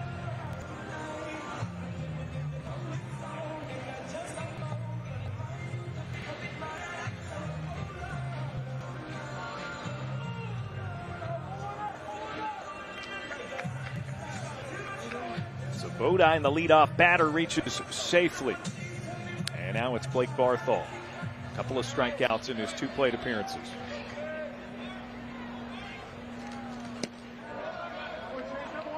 One. Tell you what, whenever Harrell has gotten outside of himself, it has not taken him long to straighten it back up. Remember, he had that 4-pitch walk and then dart. Locks it back in immediately. I'm almost curious, like that feels like not so much mechanical, but between the years of not letting those failures stack. It's almost a superpower.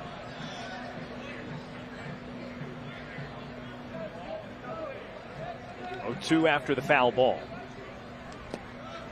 Barthol watches it in the dirt.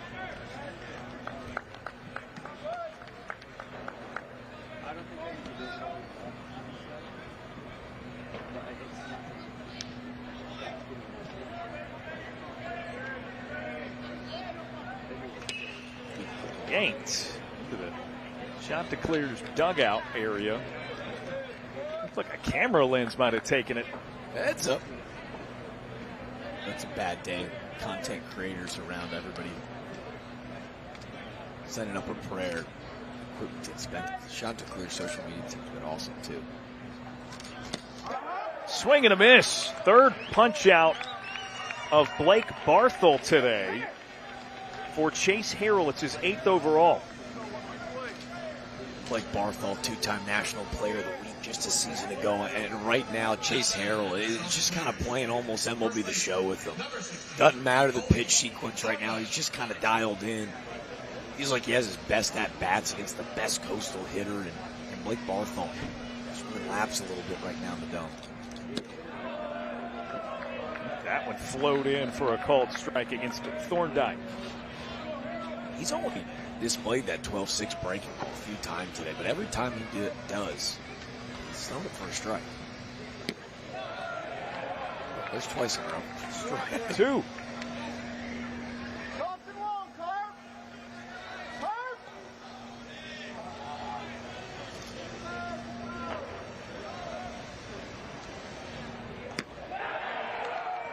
Nine strikeouts for Harrell now. 12-6, 12-6. That's 3 and 4 12-6 breaking balls he's thrown on the day. So how do you respond? How about we climb the ladder? I've already changed the eye level. Now you're looking for that baseball to pop out of the hands.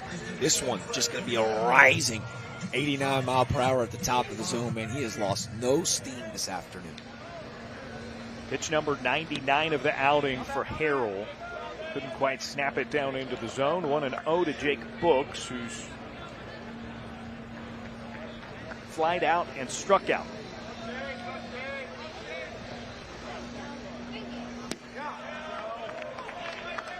for Edge, 1-1. Now over the 100-pitch mark there. That, we knew that he was going to try to go back out to the 6, put the team on his back to get through a quality start. This is a better inning than probably Coach Hare anticipated. Line drive, Bussey's way in center, diving effort, and he snags it for the out.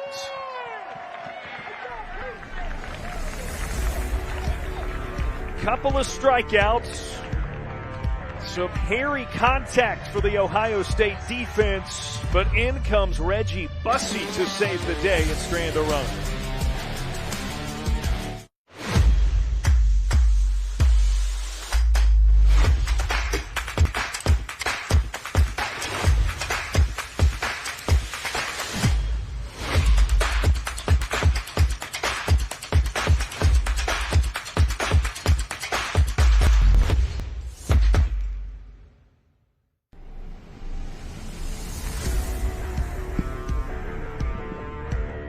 Lead for the Ohio State Buckeyes as we move into the bottom of the 6th inning.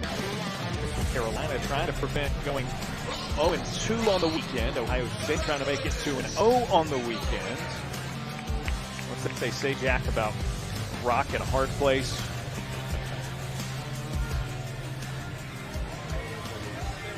I think that analogy applies here. Either way, that dog will run. There we go. We're just going to mix metaphors for the rest of the year. We go. Glad you're with us on D1 Baseball. Hope you can keep up. Jack DeLongchamp, Darren Vaught here at the 2nd annual Jack's College Baseball Classic. And we got a beautiful day for it. Some clouds in and out, but more sunshine today, less severe winds, a little more of an uptick on that temperature scale. High of 65. Gorgeous day for baseball as it looks like both of these stellar starters' days appear to be done, with Harrell now eclipsing over 100 pitches on the day. You mentioned it looked like their lefty Patel might be the next to go for Coastal. They turned it over to Carbone in the last half inning. A 5-2 deficit heading into the back half of the game, and an Ohio State bullpen that was battered a bit in opening weekend. If you're Coastal Carolina after giving up a 5 spot in the 2nd inning, you go, hey, feel really comfortable with where we are, but gotta keep throwing up zeros. First out of the pen was the lefty, number 40 here, Dominic Carbone for Coastal Carolina. He faced 2 batters and got out of the 5th. So the 3rd batter faced for him will be the DH Mason Eckelman here. 1-0 the count. Eckelman 1 for 2. RBI triple back in the 2nd as part of that 5-run frame. 1 for 2, and he grounded out the 2nd as the test at bat. But Darren, that ball 107 off the bat as well. He got a backside triple with a 107 exit velo, and then even his 4-3 putout was 107 off the bat. He is seeing beach balls today.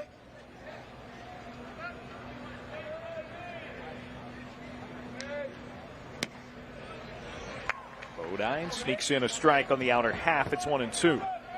I like how you said Bodine sneaks in a strike, because that pitch looked about a ball and a half off. But the way that Bodine positions himself on the inner and outer thirds, his wrist so snappy, man, it's a thing of beauty watching him frame pitches.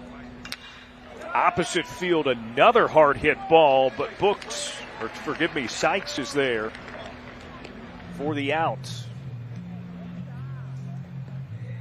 This ball's tagged. I can't wait to see the number on this swing, but man, he's shown you he can pull the rock.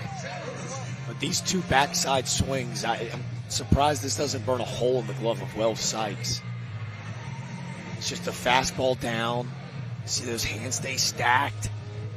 And it's almost very Chase Utley-esque, where the stance a little unorthodox. Yeah. But if you watch the finish, like, he doesn't have this massive pull-through finish. He's short, he's tight with a 2-handed guy, man, and he drives the baseball to all 3 parts of the field. Nobody on for Nick Jamarusti. Infield is playing to the pool.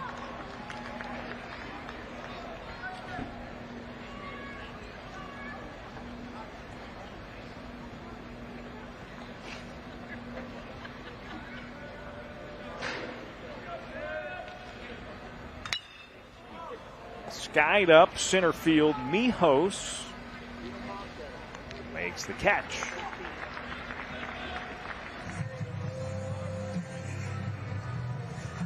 Carbone getting ahead early and often.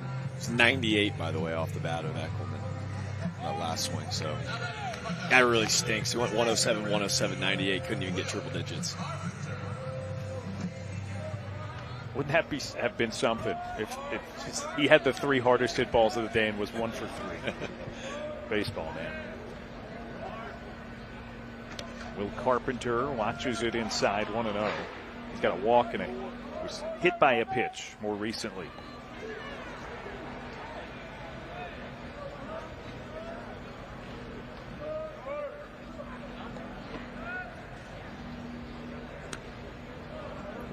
Up and in, 2-0.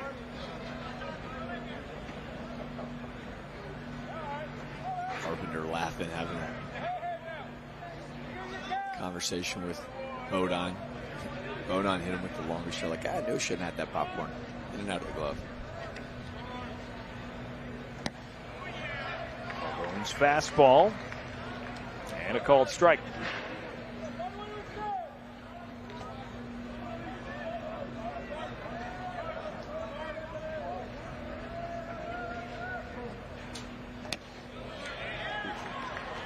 Now 2-2. He doesn't have as much like horizontal depth. Like it doesn't sweep across the plate, but it is a sharp, sharp slider from Carbone. 2-2 with 2 away. Called strike 3. Heater. And Will Carpenter just could not pull the trigger. Carbone looks good. He's got the shot to clears within a 3. They continue to try to bounce back into this one.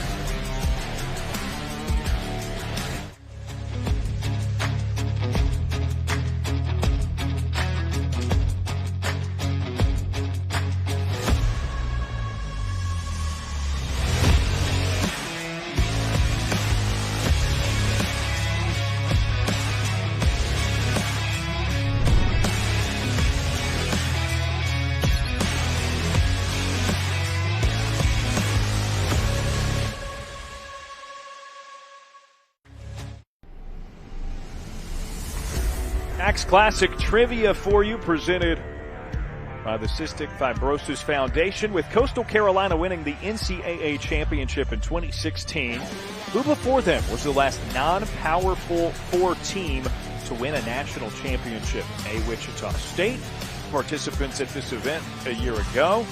Cal State Fullerton, Rice, or Fresno State? What do you got? So have you heard the trend that every 8 years a mid-major team has won the national championship since 2000? Yeah, I've seen it picked up last year, but that was without counting 2020, which did not happen, right? So this would technically we've got life. This would be the 8th season. Okay. And Upton the Needle has informed me of this. So 2000, 2008, 2016. Now everyone was saying it was going to be 2024, but because no Natty in 2020, technically this is the 8th season. It's almost like the leap year deal in February. This is our leap year. So here's the deal. In 2008, Fresno State. D. Lock it in. Were they D? Yeah, they were D. All right, trivia fans.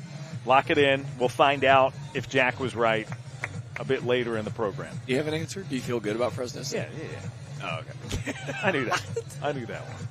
Here's the deal, folks. That's the part of the show where I torment you, and hopefully you have no idea. Yeah. My deductive reasoning yesterday, I really overcompensated in game 2. I am 2 for 2, looking for a 3 for 300, but I am sitting a man of academia. So the test taking right up my partner's alley. Me, not so much, but I'm feeling good right now. I've got 100 on my test. Like we said yesterday, you're lucky that first one was not a math problem where you had to show your work, because the way that you got to the actually correct answer just was not. I landed the plane, just not so gracefully. Coastal Carolina back to the plate, down 3. It is Sahil Patel, the first arm out of the bullpen for Ohio State. This is low. to a pinch hitter for Coastal. Walker Mitchell enters in place of the designated hitter Caleb Huffman. Okay. So we were told earlier he didn't start because he's battling maybe a minor injury. Feels dramatic. But they just wanted to give him a bit of a breather to start the day. The cut, I mean, that's a healthy cut right there.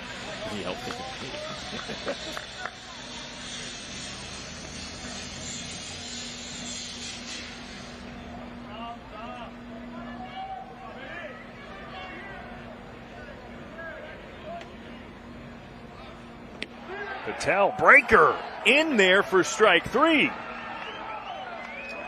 That's the 10th strikeout of a Coastal batter today by a Buckeye. The first not fanned by Chase Harrell, who started the game.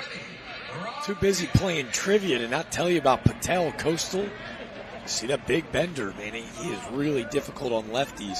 They opt for the righty. Bat still doesn't matter. Sahil Patel, a redshirt sophomore, transferring in from North Greenville University. D2 powerhouse. I was going to say, I know that the portal, their eyes are on the attractive, sexy P4 transfers. NGU is basically a Power 4 school with the way that they go about their work. Former national champion, I believe, back in 2022. They have been the cream of the crop at the Division II level. Patel transferring in. Didn't make any appearances last year. 2023 is freshman year. 9 appearances, struck out 14 and 9 in the third on a team that featured legitimately their weekend starters all came from either the SEC or ACC. Miss inside to Freddie Rodriguez, 3-0. By the way, the book on Chase Harrell now closed. 6 innings, 2 runs, 1 of which was earned, 3 hits, 9 Ks, just 1 walk. Big time effort. As the starting pitcher for Ohio State is, that's ball 4, and Freddie Rodriguez draws his second walk of the day. Ty Dooley, another position where Coastal Carolina going back and forth, platooning right now. It was Barango last night, Dooley today. Dooley, to no fault of his own, has been very honest about struggling against hitting left-handed pitchers. Let's see if he can't close that front side a little bit and try to maybe hit something the other way. He's 0 for 2 against the righty Harrell. 1-0 his count here.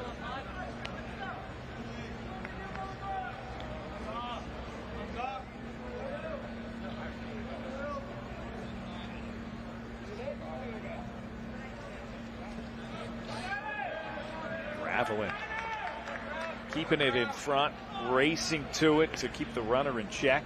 Rodriguez stays put at first. It's a quick call to the mound from Graveline. I'm curious if he saw something mechanically or maybe directionally downhill. Or if they wanted to get on the same page. It didn't look like. Usually when you see a mound visit that early, you're trying to get on the same page with signs. But Patel, who really just works off of that two-seam fastball and that big breaking ball, that doesn't appear to be the case.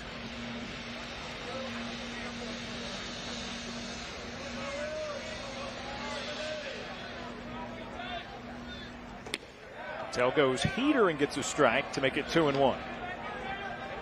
Graveline's fired up about it, and rightfully so. Man, Patel is just 91 mile per hour darts right now, very effortlessly. Getting down the hill. There's another even count, 2-2.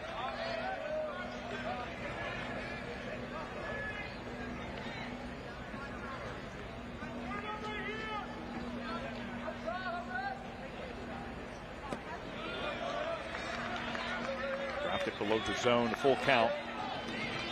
Tucson appeared to be more of a sinker, a lot more action downhill. Now I would imagine they go back to the big breaking ball, even in a full count spot.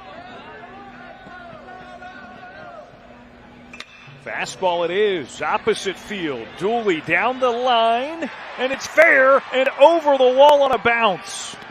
An automatic double for Ty Dooley, which is almost a shame. He would have had potentially an RBI triple and would have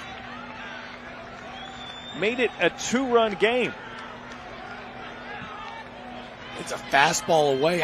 To me, it feels like a breaking ball spot. We talked about Dooley and how he struggled against lefties, but with Jamarusti selling out, Buckeyes get away with one with that ball going out of play. Ty Dooley, a blistering start. Peppers the ball backside. Came into today's contest. Way go. 5 for 11. That's just his second double of the year. Tyler Robinson, the pitching coach for Ohio State, was with his head coach Justin Hare at Campbell for most of the years that the Fighting Camels were so successful under Hare. And Douglas Bauer warming as the right-hander for the Buckeyes. He's going to have to face 3 righties in a row. That was why maybe I thought they would turn it down to. That's Douglas Bauer in the pen warming for the Buckeyes. That stretch of lefties in the heart of that order. Allow Patel to go at Sykes and Mijos on deck. And after that, the switch hitter, Caden Bodine. Oh, yeah.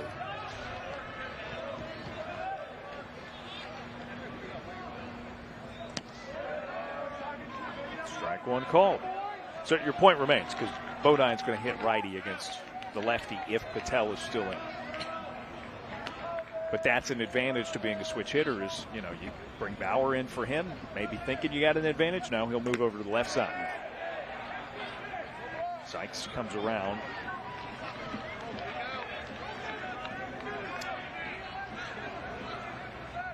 There you go. Love this move from Kevin Schnall. Still a little confidence. It feels like in the biggest moments, right? Sykes, who's got the backside double in his last at-bat. Ohio State wants to slow the game down, talk about the matchup. Now Kevin Schnall, for Will Sykes, guy that's been around college baseball for quite some time, going, hey, sometimes you get in the box, you blink, get down. 2 pitches. Kevin Schnall, first-year head coach, been in Conway for quite some time. I think the message to Sykes is, hey, just see 2 more. Try to find a way to see 2 more, even this count, and go to work. Patel, the 0-2. Breaker got Sykes to come around. Requires a throw, but it keeps the runners where they are. That's a big strikeout, because now, with 2 in scoring position, you got 2 outs. All you have to do is worry about the batter. And Ohio State defensively was sacrificed on the run. The infield's back. They're going to take the out up 3 runs here at the top of the 7th. And Patel just goes to work, man. Heater in, heater high, breaking ball down. Will Sykes kind of gets himself out after that massive backside double to get the second run across the board for the shots. But big moment for the Buckeyes and Patel. That skips away from Gravelin and allows a run to score. Rodriguez makes it a 2-run game. On first glance, I thought this hits off the back foot of Dean Mijos. Crisis averted if you're Wells Sykes. Job gets done regardless. Let's take another look at this. How just handcuffs right off of the palm of Gravelin. That's going to be a pass ball, not a wild pitch. Just doesn't turn the glove over in time as that slider. It's intended to be like a back foot slider against Mijos. Like, I'm not sure if Gravelin, like, kind of anticipated it being in the dirt and just doesn't turn the glove over in time, but it's going to result in a run.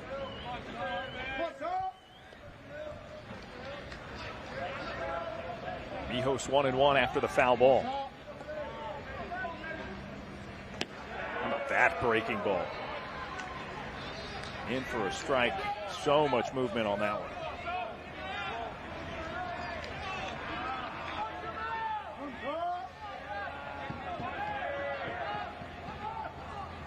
Patel tries it again, got away from him.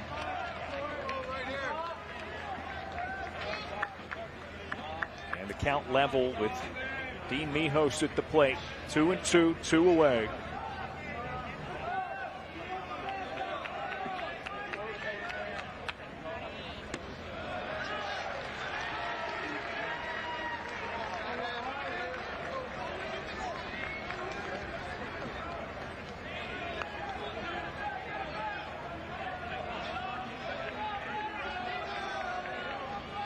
Full count.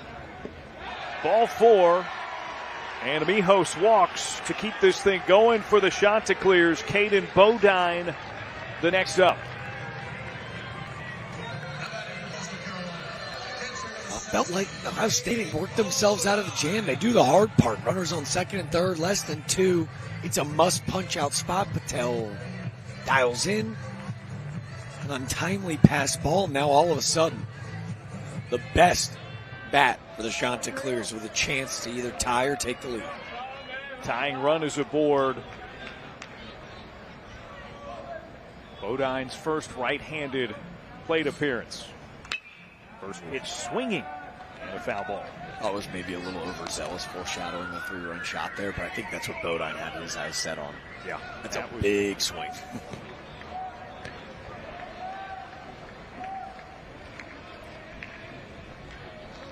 0-1 the count.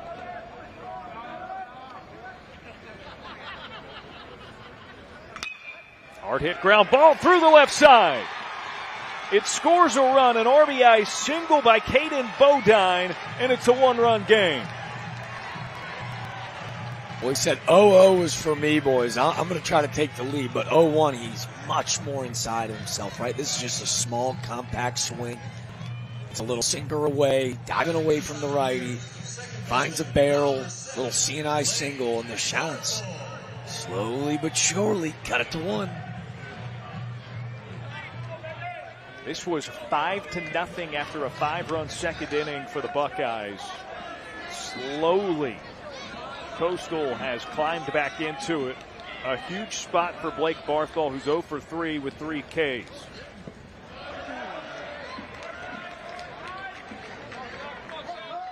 Breaking ball down. If I'm Barthol, who it feels like has just tried to do a little bit too much today, Darren, I'm simplifying everything. I'm hunting a heater until I get to 2 strikes. If he drops in a couple breaking balls for a strike, awesome. Congratulations, tip your cap. Let's simplify the game a little bit if you're sipping. Just go find a fastball. There it was, swing and a miss. It's his fastball. When it's about not missing, right? It's about being on time, and it just feels like the swing a little bit. It's just a little clicky. Like the hands are going a little bit before the lower body. He's lunging a little bit. You gotta see it deep in the zone. Patel off the mark with it. Low and away, 2-1. Remember a lot of those towering fly ball homers that Scott and Palace have come to the opposite field. I like how we foreshadowed the Sykes backside double. See Barthol, don't let it travel deep, go the other way. Patel's got to find the strike zone for that to happen.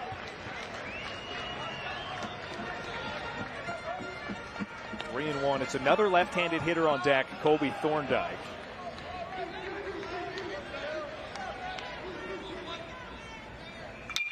Barthol lifts one, deep right field, back and into the construction site. A 3-run home run. Coastal Carolina takes the lead in the 7th. Tilmation. He's back. A hat trick. 3 punches and a 3-1 fastball. And 7 didn't miss. Look at this.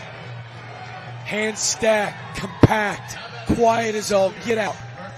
Just felt like earlier today he was trying to be the man that Conway knows him to be.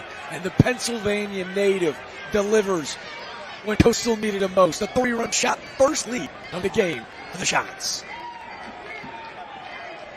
Just the 3rd hit of the season for Blake Barthol. It is his 2nd home run. Sahil Patel's day is done. 5 runs across for the Chanticleers at the top of the 7th, and they're not done yet, still with 1 more out.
the starting pitching was the big matchup in this one. Chase Harrell had Ohio State humming and off to a 5-0 lead by the time Cameron Fluke exited the contest. Since then, a 5-run seventh. I think the difference in this one, Jack, has been the first out of the bullpen. Dominic Carbone has steadied things enough for the Chanticleers for the offense to get back into it. Yet Sahil Patel was called upon for the seventh, and there have been 5 runs crossed for Coastal Carolina, including a 3-run home run by Blake Barkle. So Douglas Bauer now enters the righty. We'll first see Colby Thorndike, 2 outs on the board. How good was Chase Harrell? And again, his opportunity to record a win on the day now gone with Patel struggling a bit out of the gates. And man, this was the question mark, right? Frankly, we were curious to see after that bullpen struggled mightily against Arizona State, how would they respond? They delivered yesterday, throwing 4 different guys. But today, Chase Harrell is a horse. They were not able to assist. They'll have to have their offense get them back in this game. But this has all happened with 2 outs. Remember, Patel comes in, he gets the strikeout second and third to get to 2 outs. Then Mijos and Bodine just keep passing along, and Barthol delivers the big blow. If you're Ohio State, you got to stop the bleeding and let your offense get back to work. Empty base paths. And Bauer off the mark, 1-0. The count to Colby Thorndike.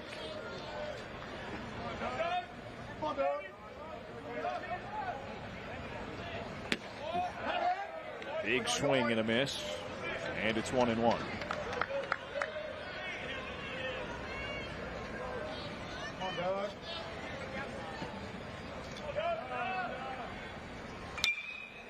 Yanked high up into the air into right field. Lipsy just inside the fair line. Squeezes for the third and final out. But 5 runs across for Coastal Carolina. Blake Barthol breaks out of a slump. A 3-run blast, his second home run of the season, and suddenly it's a 2-run lead for Coastal Carolina.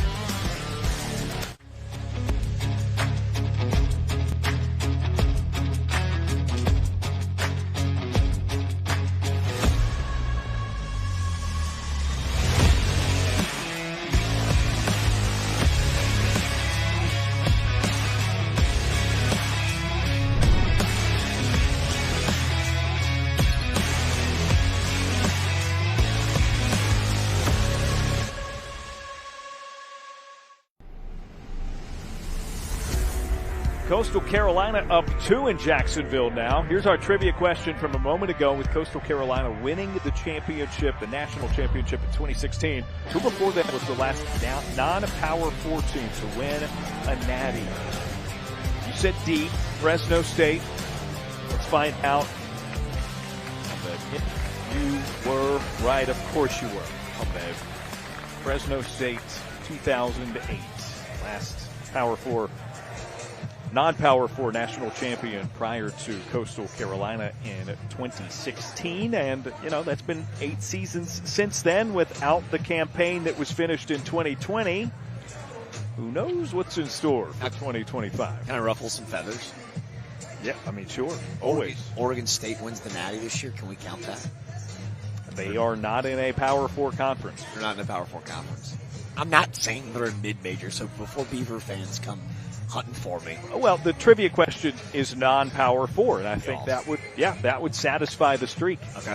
I'm all in then. As long as you qualify it that way, right? You can no longer say mid-major in the statement. I could. It just would make Oregon State fans very unhappy. I'm a big Poor Valley supporter. It would. I don't know if objectively is the word. It would pretty close to objectively just be flat out wrong. Yeah. Ohio State trailing for the first time today. And Reggie Bussey leads off, 9-1-2 in the order.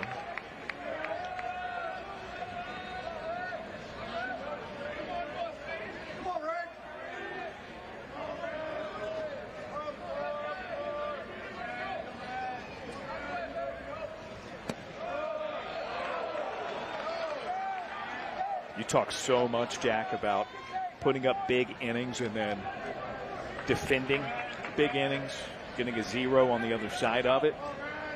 This is the part where Dominic Carbone can prove his muster as the first out of the pen. He's looked good so far. They're momentum killers. We always call them winning the 0 battles, right? Like if you just go out to go win every inning, you get almost like that second or third point. If you're able to find a way to put up a crooked number and then go get an immediate 0, such a confidence killer. Bussey grounds it foul, so it stays 1-2. Bussey, the lefty. Gravelin on deck.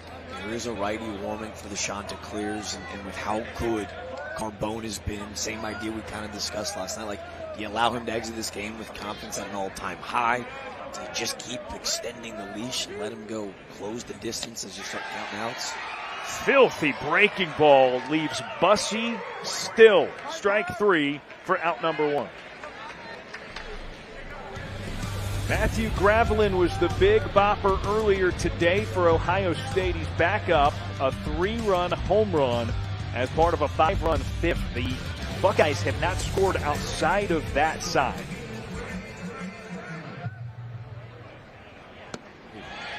First pitch swing with 1 away. It's a good-looking pitch for Carbone. With that punch out, right? And obviously with Ohio State going lefty-righty, they're going to allow Carbone to just keep rolling.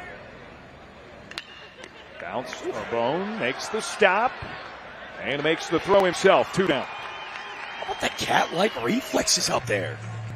Doing a good enough job just keeping it in front. Man, this is a heck of a play. You all right, big guy? There you go. Love it. Freddie Rodriguez is impressed. He goes, yo, I play the hot corner. Leave the leather to me, man. Defend the position well. Carbone, what can't he do this afternoon? Now here's Tyler Petterini. Single on a walk so far. That one drifted right over the plate. Carbone throwing that very confidently.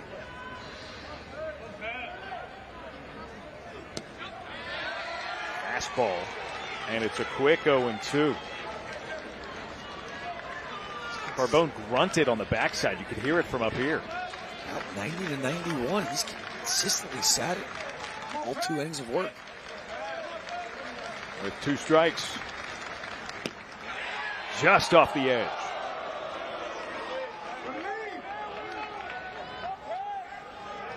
Good take from Petterini. He spits on it. It's about 2 balls off.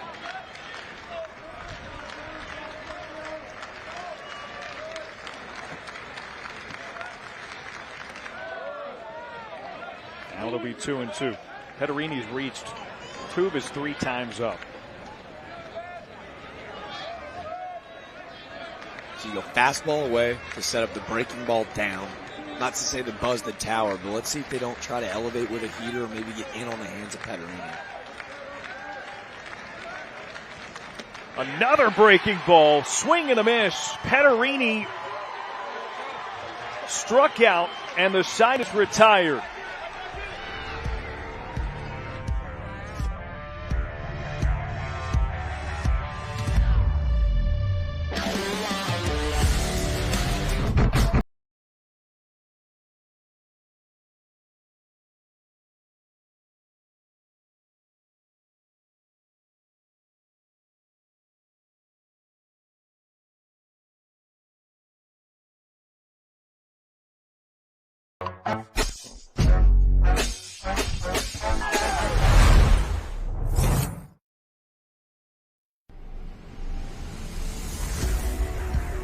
Two-run lead for Coastal Carolina here in Jacksonville. As we take a look bottom left of your screen at the Round Rock Classic. Still no score between Minnesota and Virginia. That one streaming also on D1Baseball.com. So maybe if you got a spare screen you can pop up in addition to this one, feel free. We highly advise you leave the volume up on ours, but come on, D1 Baseball, the best in the biz. We know you've got 4 screens up at home. I know you do. So if you want to allocate, your iPad or that 3rd screen to the boys in Texas, do yourself a favor. UVA's got like 4 guys on the Golden Spikes watch list this year. Special group. Trying to bounce back from a loss to number 7 Oregon State at that event yesterday. Great field there. We won the weather competition, though. 65 and sunny here in Jacksonville today. My understanding is it was a cold one in Round Rock, Texas last night. Yeah. I'm sticking with our hashtag, though, man. This really is the best outside of Omaha. This does have regional vibe feel. A neutral site, but couldn't you see with all 4 conferences represented? This one in particular, last year, I was a big advocate. 5th in conference RPI, the Sun Belt just trailing narrowly right behind the Big Ten. I said the Sun Belt was better. Ohio State making me seem a little foolish through the first 5 innings today, but they had a 5 spot here in the top of the 7 from Coastal, looking to add on. One of the deeper conferences in the entire country, the Sun Belt, from top to bottom, week in and week out, so difficult. Bauer gets a 0-2 chase by Jake Books. Strikeout is out number 1. And Walker Mitchell back up. Pinch hit in the DH spot for Caleb Huffman in the 7th inning. Struck out.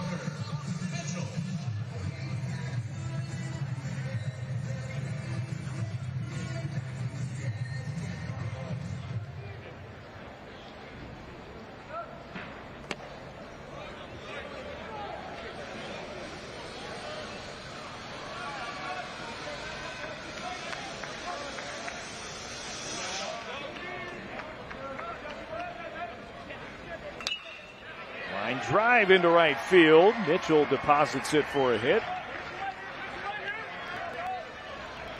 First of the day for the Chanticleers in that 6th spot in the order. This is starting to feel much more Chanticleer offense. Fastball away. Bauer, big righty from Texas, pitched at Tyler JC. This is just a big, heavy fastball. Walker Mitchell not trying to do too much. Shoots at the other side.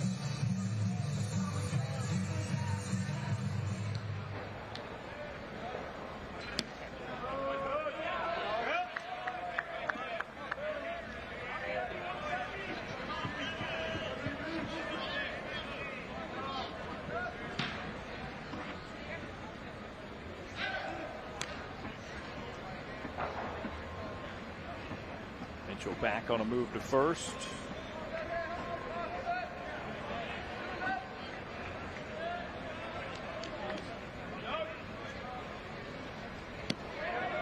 Big whiff for Rodriguez, 0-2.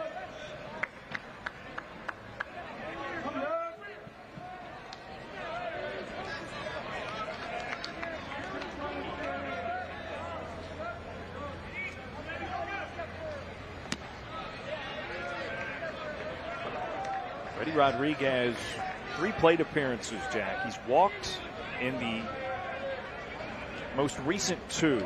Prior to that, the only time he's been retired, he had a fly ball, but it took 10 pitches. Strike 3 taken on the inside edge that time, though.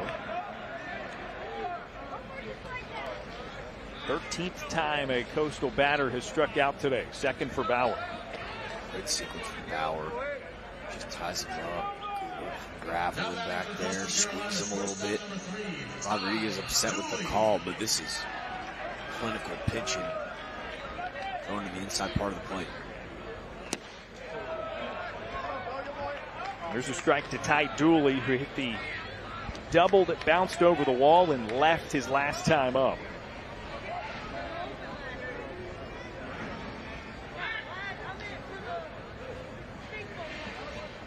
I feel like the turning point.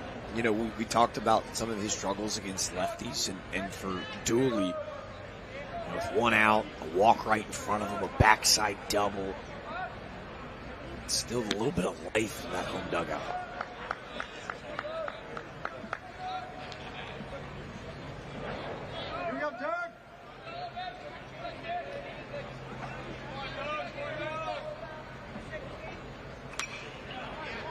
Dooley fouls it back. It's 1 ball, 2 strikes.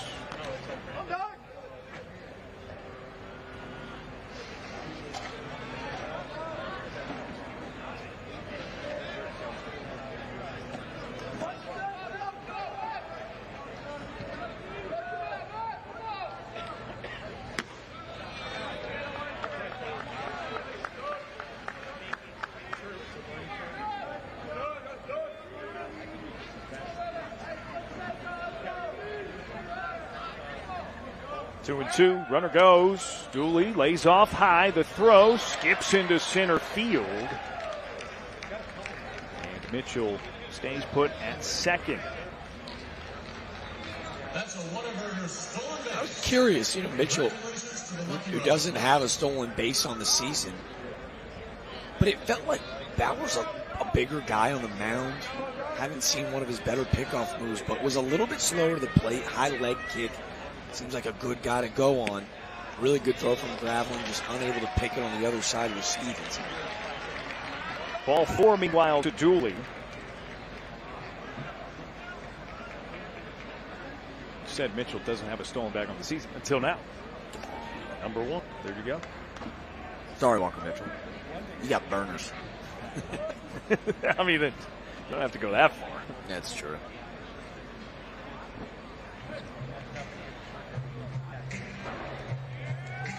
Going to get a pinch hitter here for Coastal Carolina. Domenico Tazzi, who started the game yesterday. He's inserted in place of Wells Sykes in left field and the 9-hole. I like this move. As a freshman with a lot of raw power. Seen a ton of fastballs from Bauer so far. I feel like Kevin Schnall's bringing in like his heavyweight fighter to come in and try to put this game on ice. Line drive, and on the first pitch, he puts it into left.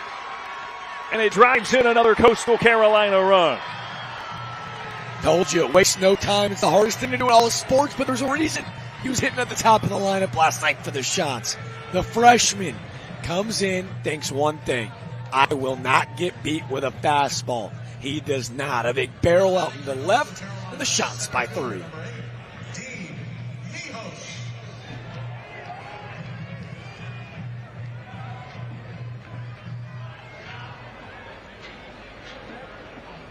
It works out like a charm for Coastal Carolina because the RBI knock rolls the order over. And Tazzi will have a pinch runner. Blagan Pato out there as well. Another guy we saw last night. That's got to be like the best feeling in the world. Coach is going to put me into pinch hit. I'm going to hit an RBI single, and they're going to take me out immediately. You did it on 1 pitch. What's up, boys? Came in, saw 1 pitch, did your job, day done.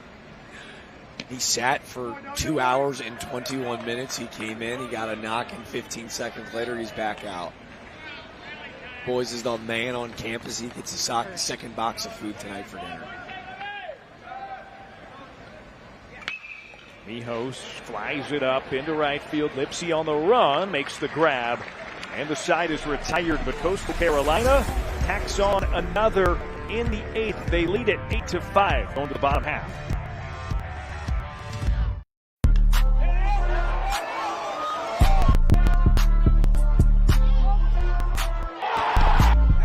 Ran up by the Lux and that's up the highest metric. The city just made it sweet, you could diabetic. They mouths were full of deceit. Let these cowards tell it. Walking New Orleans with the etiquette, LA yelling. Oh man. Second bad, but somebody gotta do it. Got my foot up on the gas, but somebody gotta do it.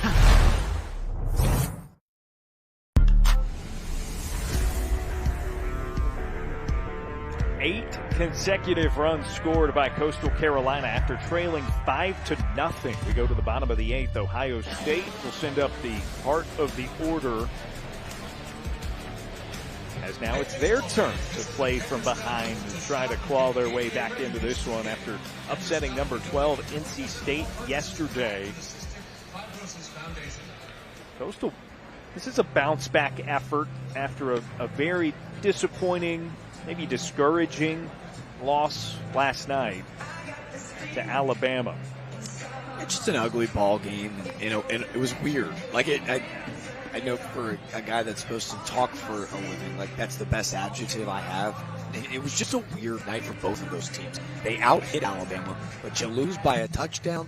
It was an unconventional night for a pitching staff that prides themselves in throwing strikes, and they did not do that on a night where you have to be almost perfect to take down an SEC beast. Well, today, Cam Fluke really got things rolling, and you learned a lot about the sophomore. He's still an underclassman with some serious aspirations of pitching at the professional level.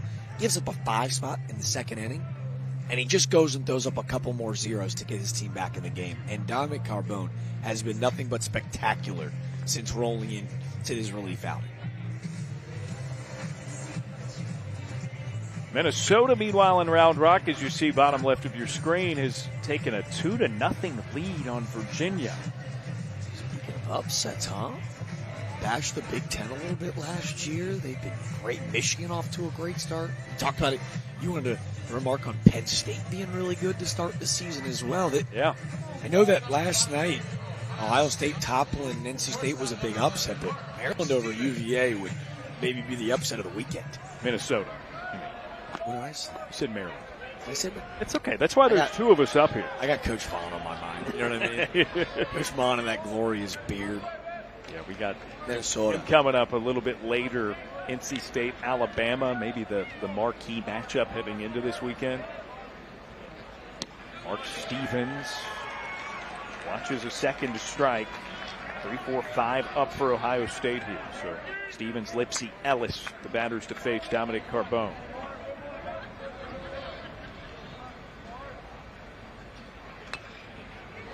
Far off. So it'll be another 0-2. Spoiled by Stevens. Carbone has done a great job just getting ahead in counts. You look at the numbers, his pitch count only at 33. Another 0-2. Again, a foul ball by Stevens. That is just to fight it off and get me to see another one. Or do you dare triple up? Based off those defensive hacks, like it's not like Stevens is seeing it any better.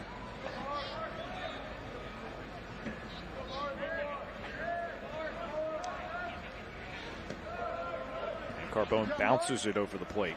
1 ball, 2 strikes.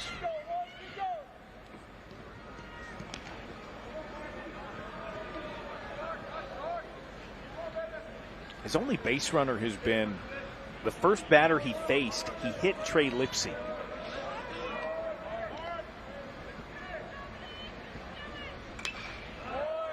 It's kind of a fireman spot. Lefty, got to get your guy. And he buzzes the tower, sends a message, and he's been nothing but perfect, literally perfect since then. Through 2 1/3.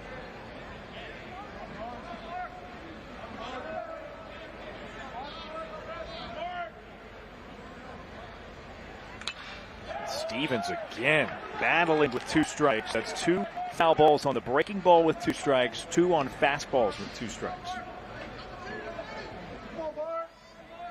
Doesn't look very comfortable, but it doesn't matter, right? Like double barrel action for Coastal trying to get back into the pen. Not enjoyed their tenure with Carbone. Launched out to center field. Mijos got a great beat on it and is there for the catch. Settles underneath. It is a sinker that catches a little bit too much of the plate. Strong, compact swing from Stevens, but Mijos doesn't even move. So Stevens is 0 for 4. It brings up Trey Lipsy. Lee Ellis moves to the on-deck circle. These are the 2 batters who homered yesterday in the Ohio State win.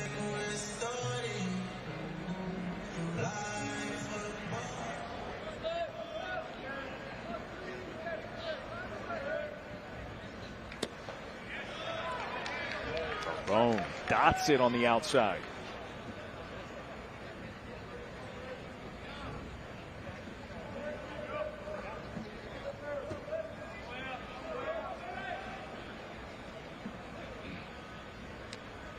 Oh, and hit Lipsy.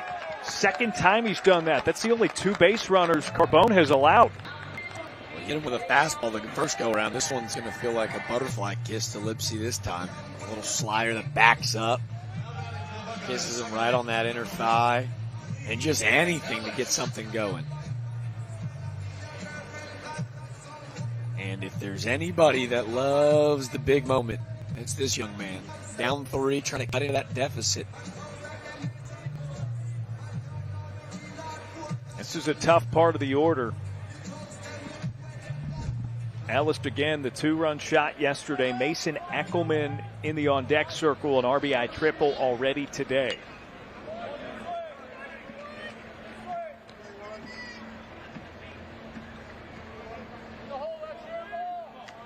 And these two faced off earlier. It resulted in Carbone's first strikeout to retire the side of the 5th.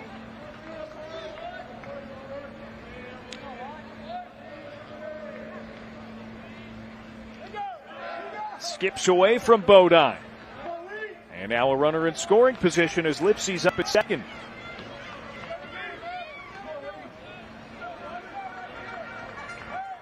Ohio State offensively has been so good 1 through 9 that it doesn't necessarily feel like a now or never moment because there is trust in the bottom half of this lineup. But, you know, with Carbone going deeper into this outing, it feels like an opportune time to strike.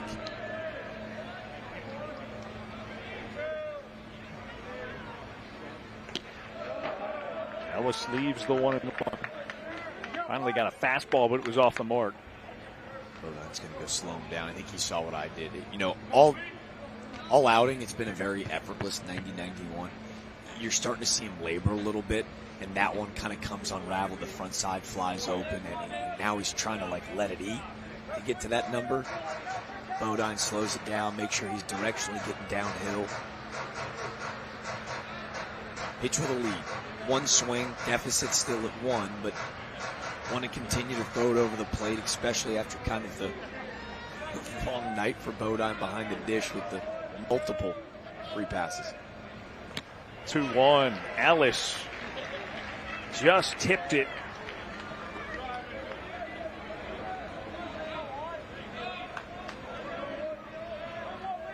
That was maybe the one. I don't know that he's going to get that again. Carbone's 2-2. This is low. And it's a full count.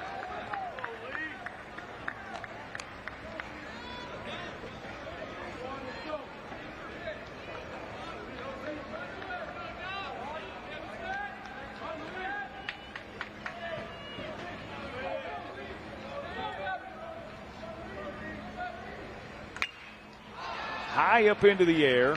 Shallow left center. Mijos calls everyone else off and reels it in.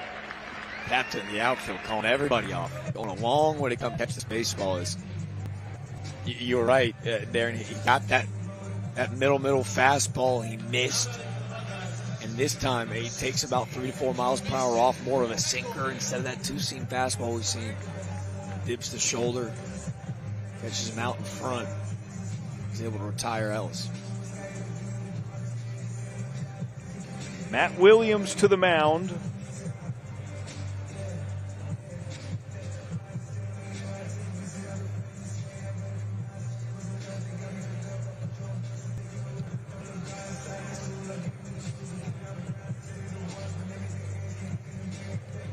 Carbone has been fantastic. 3 innings. And other than hitting Trey Lipsy with a pitch twice, he's faced the minimum.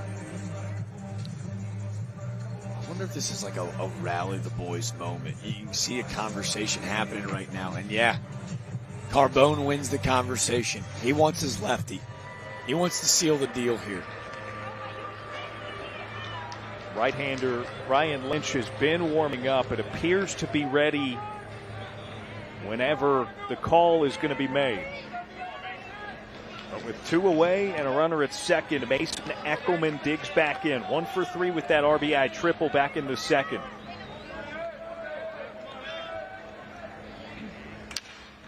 Off of Carbone's glove. And a throw made by Dooley from short.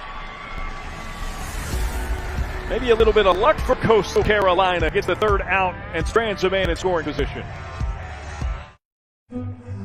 This is the concert ticket, and the t-shirt you bought, and the wristband that the bouncer put on just a little too tight. This is the ride after the concert. To this place, Whataburger, where you ate these hash browns and drank this coffee with these people, your friends, and some guy named Rodney. No matter how your night starts, it should end with breakfast.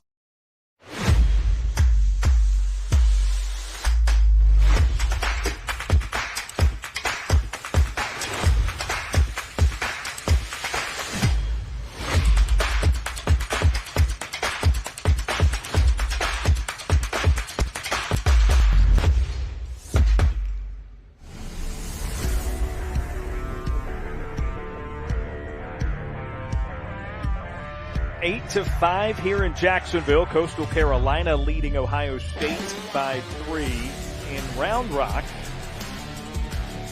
Minnesota 2, Virginia, the number 2 team in the country, 1. Cavaliers with a loss to number 7 Oregon State there in Round Rock yesterday. What's that say? Top 5th, plenty of time. Bryson Moore still in as the starting pitcher for the Cavs there. Really dig the red, white, and blue that UVA rocks inside the letters and numbers. Awesome. They've got a lot of good looks. Yeah. They don't miss. They really don't. Well, I will say, they have the new all oranges. Okay. It's a lot. I don't love colored pants. That's a me thing. I get it. It's No. maybe like the old. I think it's maybe the most old head thing about me. No, I'm with you. It gives off like adult league softball to me.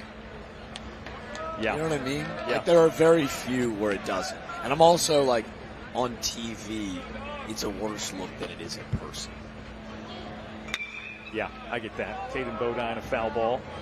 Well, the All-American swing will solve the world's issues.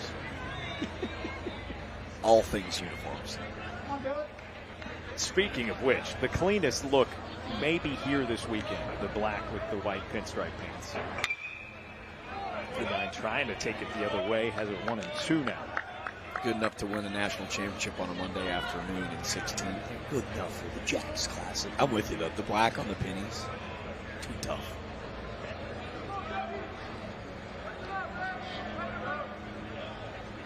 1-2, blooped off of the hands. They were playing pull side shift and a diving effort. What? Not caught. It looked like he was in foul territory, too, so house money for Pederini. But they're going to say that this ball was touched in fair territory and carried out in the foul territory. Oh, yeah. You know? Yeah. I mean, that's the right call. An exceptional effort by Pederini, who almost was able to grab it, but it fell out of his glove so far in foul territory that it was a bit deceiving. And now Barthol lays down the bunt, fresh off of a 3-run home run, and he runs it out.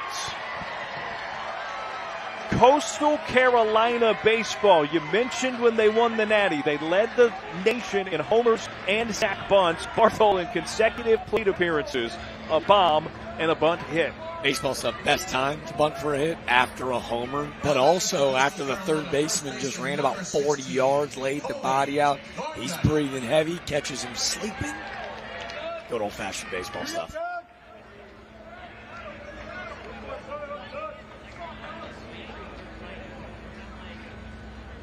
Back-to-back hits for the Chanticleers. 2 on for Hobie Thorndike and an 0-1 count.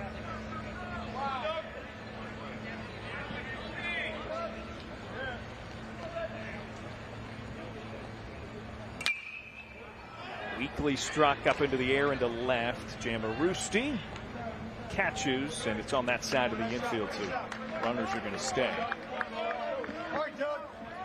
I'm impressed with Bauer so far. A big kid from Texas, blue collar. And the fastball, I don't know. It might not necessarily jump out at you at 90-91 like, a fluky. But this is a heavy, heavy fastball where it feels like even when you catch a barrel, it feels like it's taken out of your hands. Jake Books is the batter. One away. They're at first and second. Books turns it foul.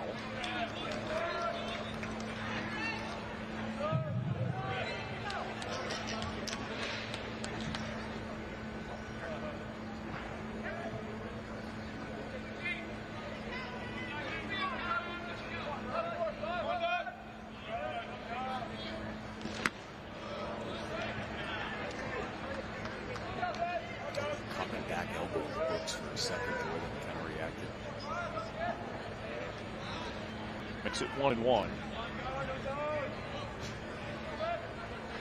Books 0 for 4. Fouls it back. 1 ball, 2 strikes.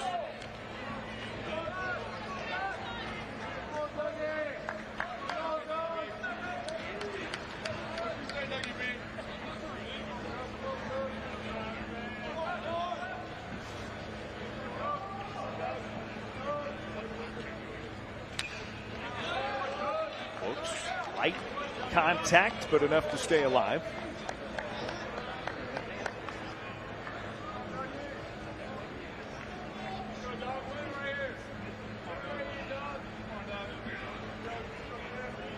Couple of strikeouts today for Books. Couple hit pretty hard.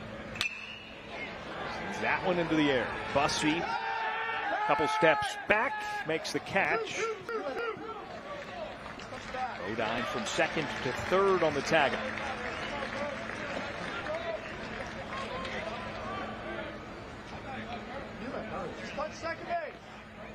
Now batting for Coastal Carolina, designated hitter number 5. Oh, wow. How about that? They say he left early. Bodine left on the tag up early. Ohio State steps on the bag. And it's the third out. But as you see, Bodine's not going anywhere.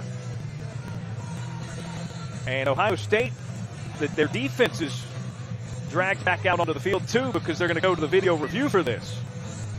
Left speechless. We were kind of anticipating a massive at-bat for Walker Mitchell, who's got a single in his last one. And all of a sudden, kudos to the acting job of Ohio State, everybody getting off the field as quickly as possible. Like, hey, let's sell this thing and roll.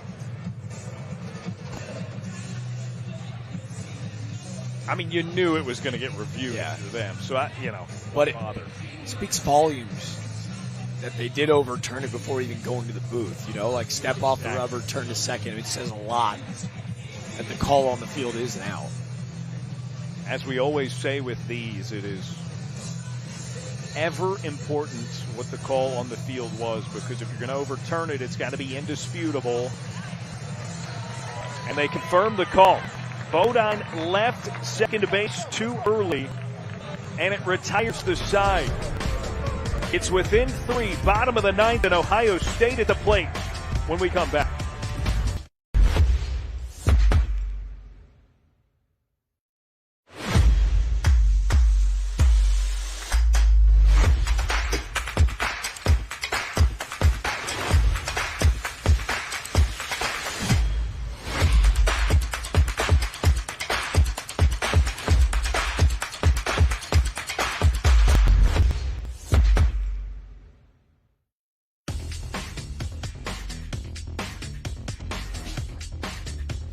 Last chance for Ohio State.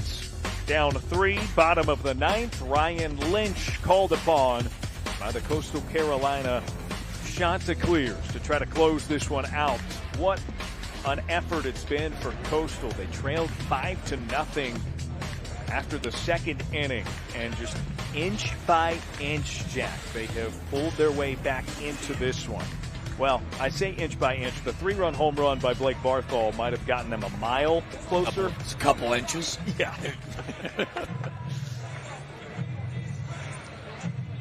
But they have roared back in a way that, look, last night they weren't sharp, right? They weren't. Coach Schnall said as much after the fact.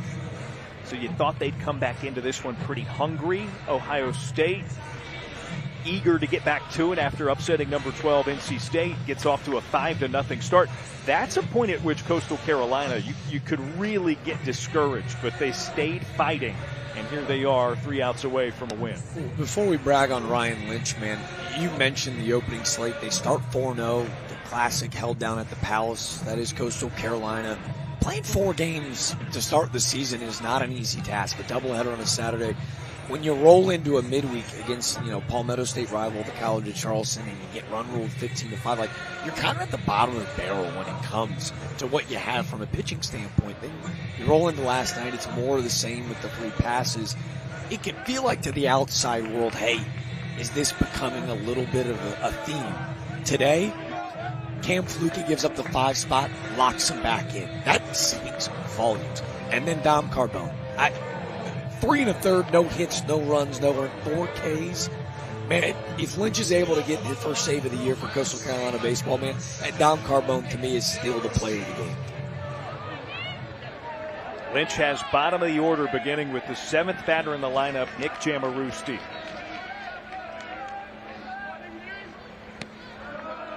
First pitch take, it's 1-0.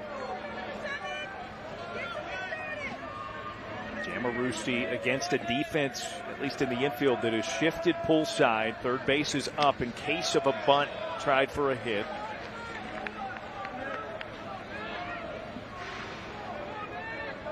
This is a guy that if he reaches safely can make a lot of things happen.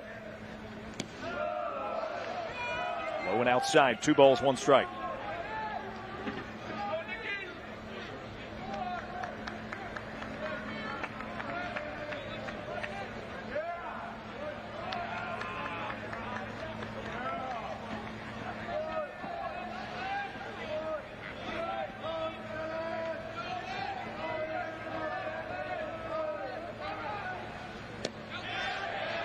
Lynch with a strike to even it up 2-2.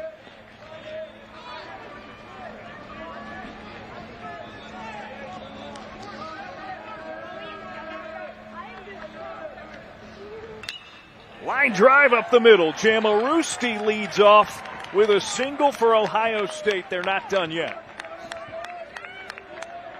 Number 7 has turned in like an all-fun watch team. Watch this guy this weekend. Jamarusti, he is in the center of all the mayhem for the Buckeyes this week. An 0 for day at the dish, but his impact still felt. But here in the 9th, finding a way to get on to start the inning. And again, that is a big leadoff single for Ohio State. Jamarusti, the team leader in stolen bases. And it's up and in against Will Carpenter, 1-0. He's reached 2 of 3 times up, but he's 0 for 1 with a strikeout. Just walked and hit by a pitch earlier. Still Carolina getting freshman pitcher Scott Durant up and going quickly is a little bit of a rough start to the inning for Lynch.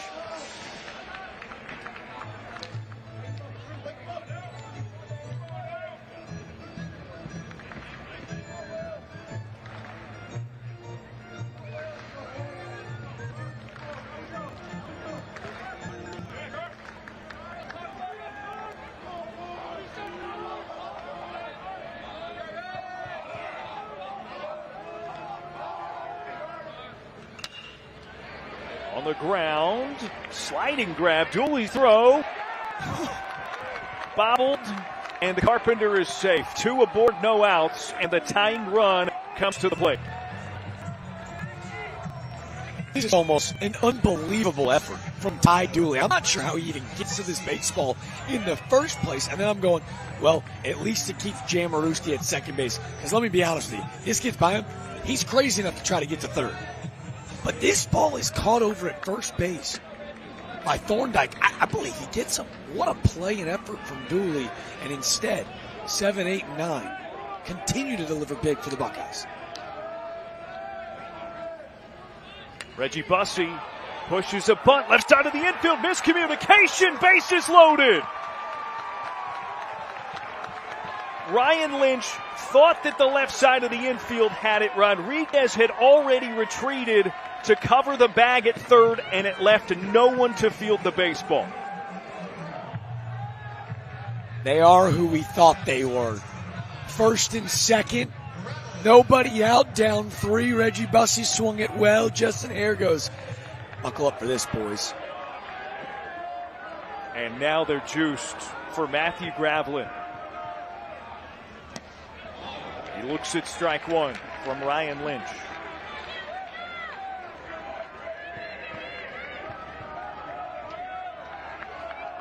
A 3-run shot in the second inning. Now he's got a 1-1. One swing will do you. And don't believe that Gravelin isn't thinking it, but look for him to stay within his swing and still live light power to light power. Gravelin. Oh, he wanted that. Maybe a bit of a reach. Fouls it back, 1-2. It's a nice cutter from Lynch. It's the best one he's thrown so far. About 91, running away from Gravelin.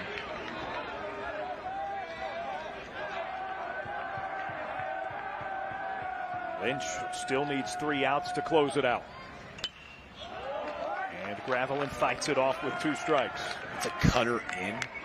And you can see, we talked about during BP on Thursday night, Gravelin trying to get himself to hit the ball the other way. I know the homer was pull side, but that's the sign of a good approach.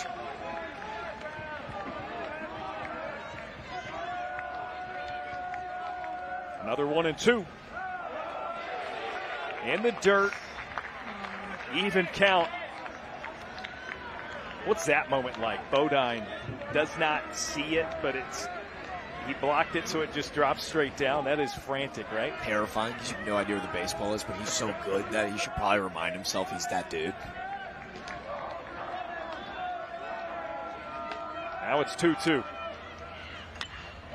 And Gravelin battles some more. And that's where that slider down and away, just that set up to get Gravelin out on his front side. This one is another cutter at 91 away. Great work to just spoil. Chase, a swing and a miss. That's the first out. How about the response? Gives up 3 singles in a row.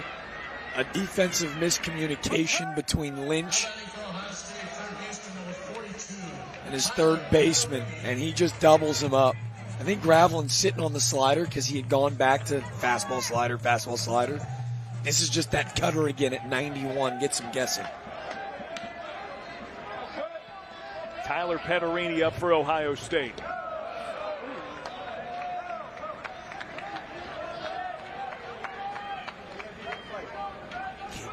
So good.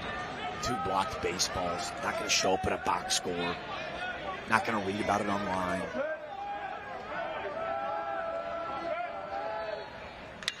Ripped down the first baseline, and it's through! Petterini rounding second. It's going to clear the base paths and tie it up. He walks his way into third, but is tagged out.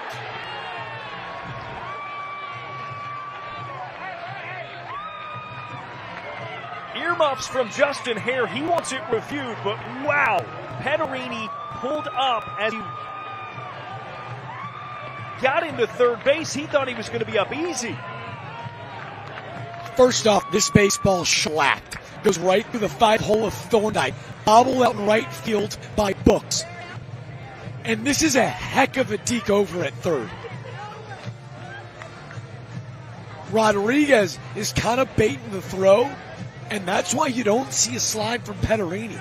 Dooley catches the cut. They know with Bussey's speed he's going to score from first after it's bobbled down in the corner. And this, I mean, you got to get down and dirty, but you can see Rodriguez doing a great job of just kind of deking him in to think the throw's not coming. Oh. He was called out on the field. We are seeing exactly what the officials are seeing on the review. I mean, look at that heel. Does it catch the front corner of the bag before it plants? Right, because you're right. The heel came down first. You could sense that Petterini, as the throw came in, thought, or he recognized the urgency there. And he is out at third. Wow. He had just cleared the base paths. The game, of course, is still tied. All 3 of those runs count. But Ohio State was going to have a runner at third with 1 away. And instead, empty base paths and 2 down.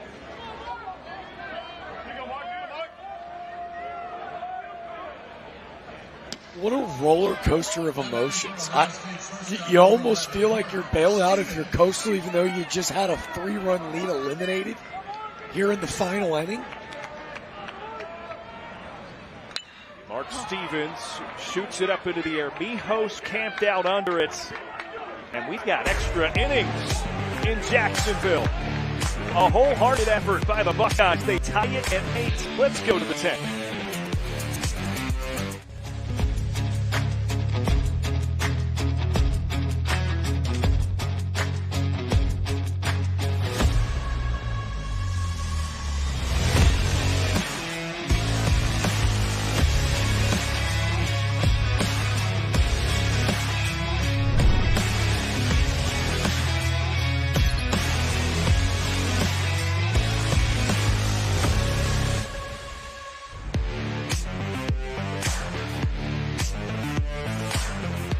As we go to extra innings here at the Jacks Classic, a live look in Round Rock, still 2-1. Minnesota leads Virginia. Virginia out of the ACC, the number 2 team currently in the country. Trying to bounce back after a loss to Oregon State yesterday. That was a 7-2 win for the Beavs. Also a number 7 team. Number 2 team in the national rankings upset.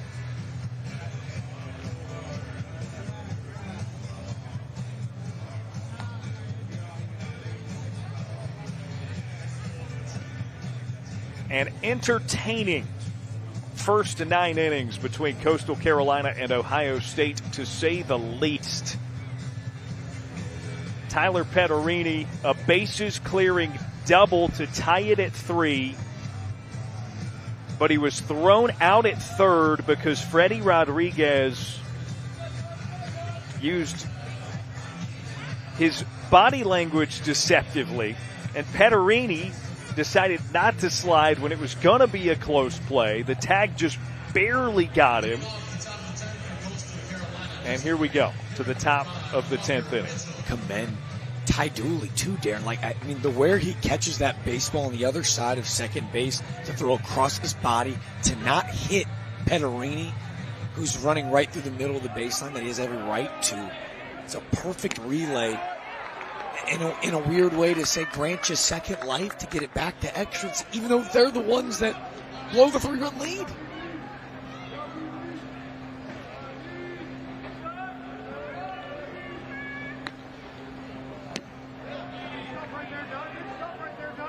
One and one to Walker Mitchell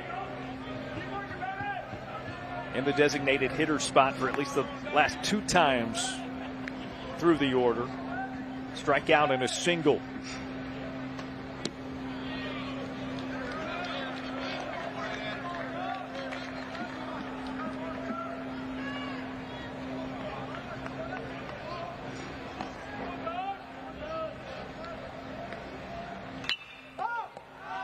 Fouled away, 2-2. I'm still trying to figure out how to talk about what just happened. So much. Well, I think, too, I said in the 8th inning where it's like, hey, it's not now or never, because Justin Hare has just as much trust in the bottom half of his lineup as he does the top. But single, bunt for a hit with some confusion on the left side. Out in the air into right. Diving catch. Trey Lipsy recovers after taking the initial steps back. In on the hands of Rodriguez and Lipsy. You're going to see first step back. He comes hustling in. Route efficiency on go. And what has this game not had for us, huh?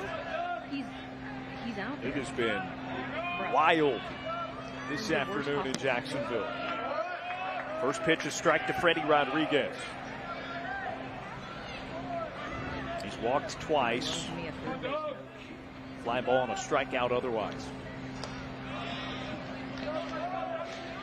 It's so funny we find ourselves in an 8-8 game with 2 dominant starting pitchers.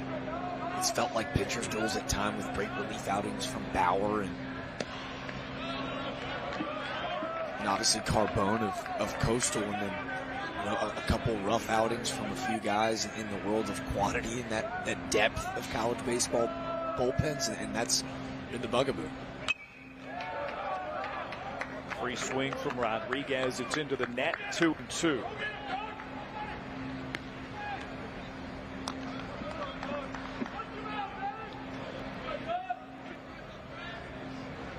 This has been bananas. What a game. You finally look like you caught your breath. Like, can't let it go. And I found the word, bananas. There you go. I'm good. Rodriguez fights it off. He'll have another 2-2. I'll go Ron Burgundy style. I feel like we're all in a glass case of emotions. I busted through it.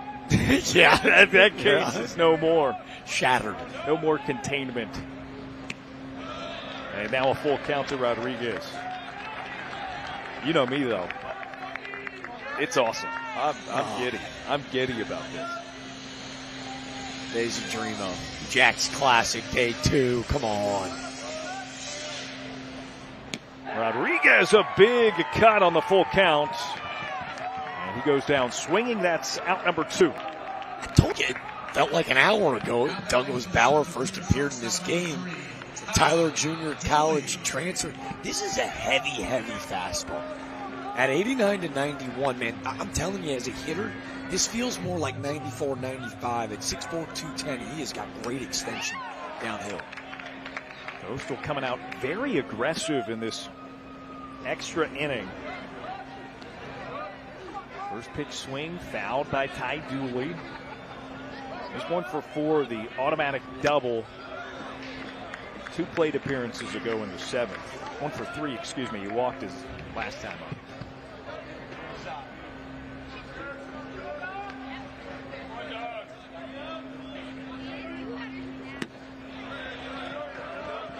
Darren, to put it in perspective, last year, Tyler J.C., 12 and a half innings. He only had 9 strikeouts. Today, Bauer, in 3 innings of work, has already got 3 punches. He had third of the way.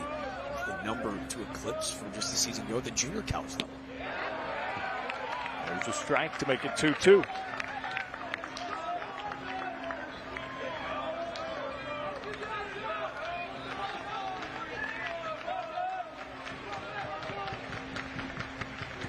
Dooley hacks and misses. Make it 4 strikeouts for Bauer, 15 on the day for Ohio State's pitching staff. They go to the bottom of the 10th with a chance to walk it off and go 2-0 in the Jacks Classic.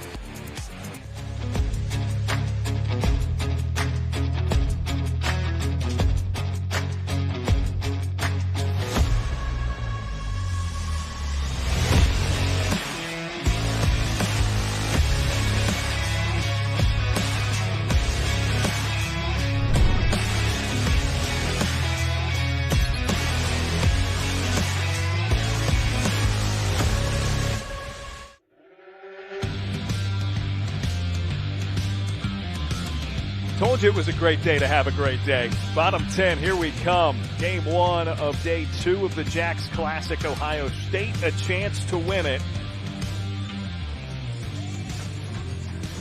With the middle of the order, it'll be Trey Lipsy, Lee Ellis, Mason Eckelman. Well, we joked about Eckelman in his last at-bat. Obviously, Lipsy and Ellis, who have been in the middle of all the mayhem for the Buckeyes, not only today but yesterday as well. But Eckelman currently 1 for 4 and has hit 3 baseballs over 102 miles per hour. And that fourth, a measly 98, has just hit baseballs right at defenders today. Does he have one final gap? That backside triple was a base and clear one. You're Justin Hare, feeling pretty good about your odds here in the bottom half of the 10th. Ryan Lynch, who gave up the 3 runs in the bottom of the 9th, will begin with the ball in his hands in the bottom of the 10th inning.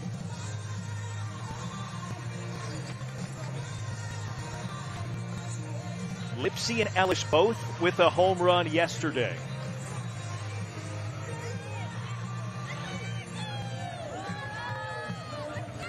But a combined 0 for 6 today. Lipsy, who has reached base safely 3 times. He's an OBP machine. They don't need one big swing. Heck, I'm sure a lot of fans in Columbus would love it, but just needs to find a way to get on base yet again.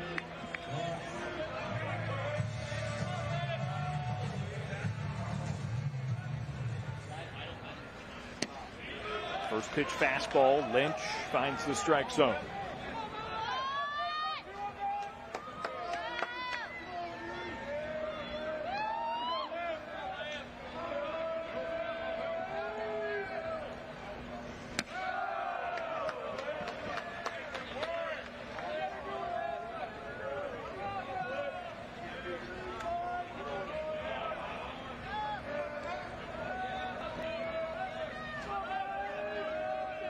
One and one. Breaking ball bounced right side. Barthol catches up the throw on the money for out number one. We got some talented defensive second basemen today between Lee Ellis and Barthol, ranging over to the glove side. Because of where the momentum takes him, you almost anticipate him to make that acrobatic spinning throw because almost that speed turn allows you to put a little bit more on it. He opts to clear the hips and just get enough on it to beat out a speedy Lipsy.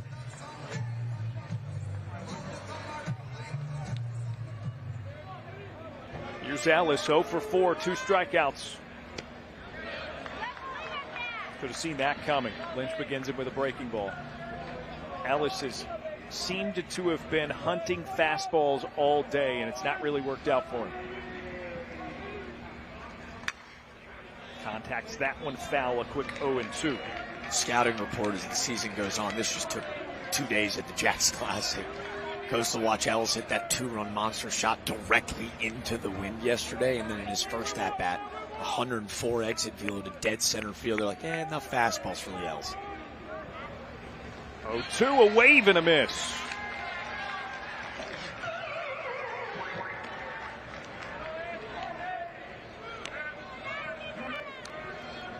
Mason Eckelman steps up. See little toe taps selling out 0-2, and you kind of get swing happy, like you get once, twice, never thrice. I'm like, we're going to triple up on the breaking ball, dude. You can hammer fastballs. He's just a little overzealous, wants to play hero. 1-0 to Eckelman.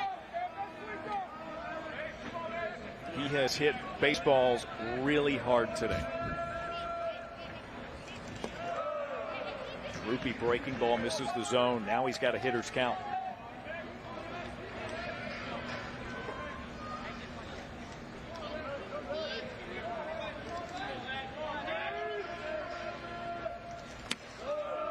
Three and nothing. Jamarusti in the on-deck circle.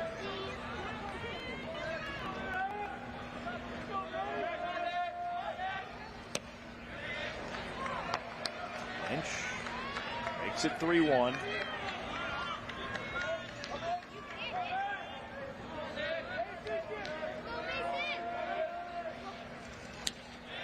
Called strike on the outside edge. Kudos to Ryan Lynch, man. You blow the save in the ninth. Man, he has come out and been polished this inning. Full count with 2 away. Eckelman fouls it off. Foul ball is brought to you by Whataburger. And having a conversation with home plate umpire Chandler Durham about something, maybe with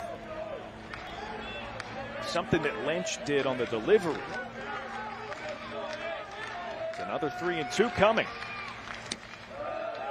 Ball 4. And the game-winning run is on first base. Eckelman DHing today. Runs well. His bat's so important. Curious to see if Justin Harrell will go and opt for a pinch runner. Try to chase a winner here in the 10th.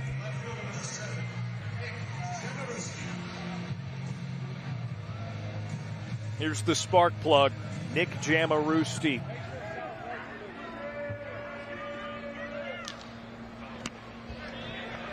Looks at a first pitch for a strike. He singled to begin the 3-run ninth, which got it here.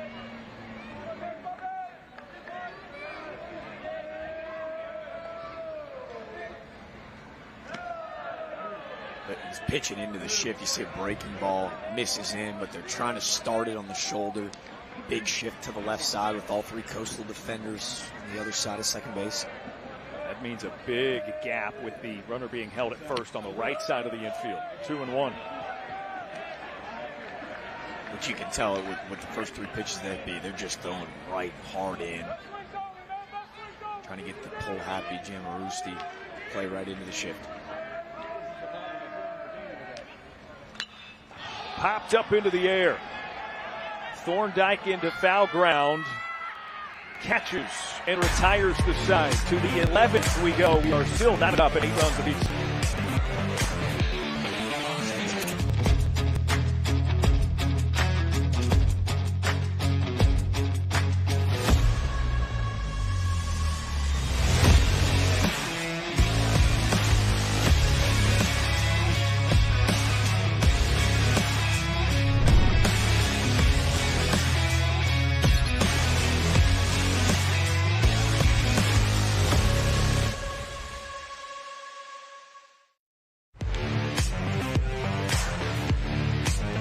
We are in the multi-screen zone. Bottom left-hand corner of yours. Virginia with a 2-run homer has taken a 3-2 lead over Minnesota in Round Rock as we are tied at 8 runs apiece between Coastal Carolina and Ohio State here in Jacksonville on our way to the 11th inning. What a day. We still got one more after this. Feels hard to believe, right? Come on. Cream rises to the top. This is the thing about these two coaches. They know each other better than anybody, right? Former Big South Conference foes. But regardless, big-time battlegrounds in the recruit ranks when Justin Hare was at Campbell and Kevin Schnall, obviously the head recruiting coordinator under Gary Gilmore for ages. They know each other well. You know, heck, they want to beat each other. The response and the fight back, regardless of what happens today, the answer from Ryan Lynch there in the 10th tells you a lot about that young man. You know, if you're Ohio State, down 3 in the 9th, you get the 3 back. Justin Hare learns a lot about his team. But for a guy like Ryan Lynch who stands alone on the mound with a 3-run lead, gives up 3 straight hits, blows the lead, to go back out and look as clean and pristine as he did last inning tells you a lot about that grad transfer senior. Was talking to Coach Hare prior to the start of this one. And, of course, you know, it's congrats on your first win as Ohio State's coach. I joked with him, pretty familiar opponent, right? You saw NC State when you were with Campbell for a lot of those midweeks. He immediately pointed out he's seen a lot of these guys, too, and pointed over at the opposite dugout.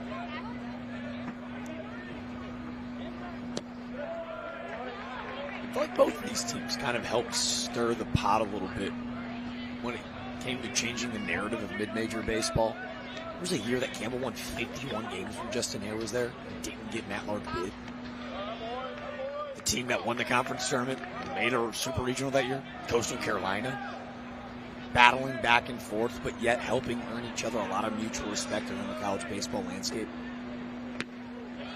It's a 3-1 count to Blagan Pado. His first plate appearance, entered as a defensive sub after the pinch hit appearance and then pinch runner for Dom Tazi. Swings through it, and he has a full count.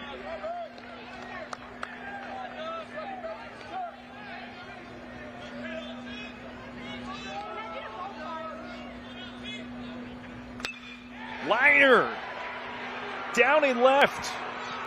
Pado on his horse gets to second to standing.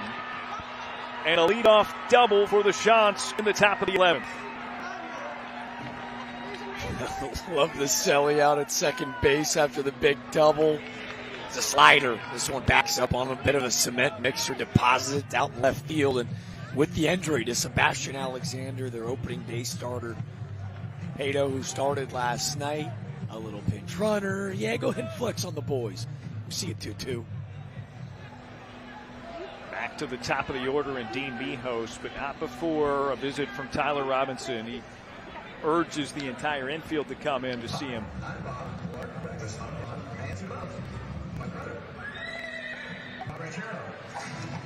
Chest pats for Bauer. Looks like he might be done. Aiden Blosser, the freshman righty, out there warming.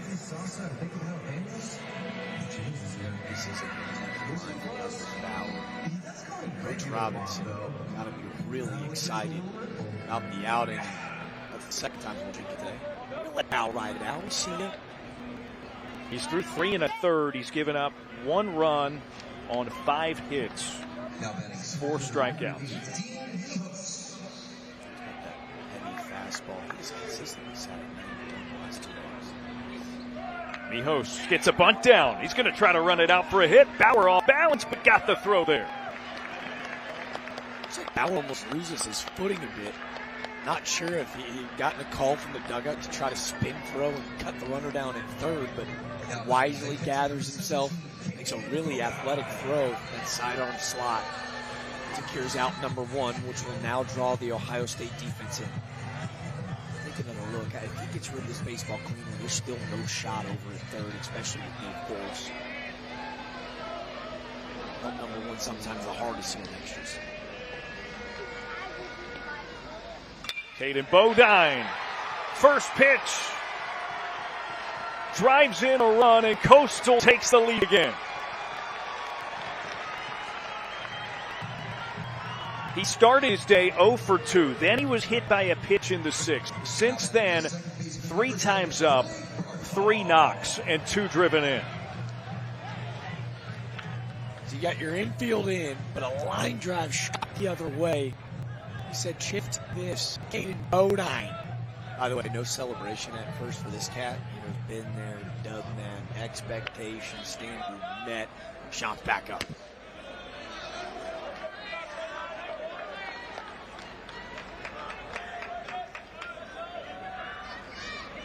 Blake Barthol with maybe the biggest swing of the day earlier.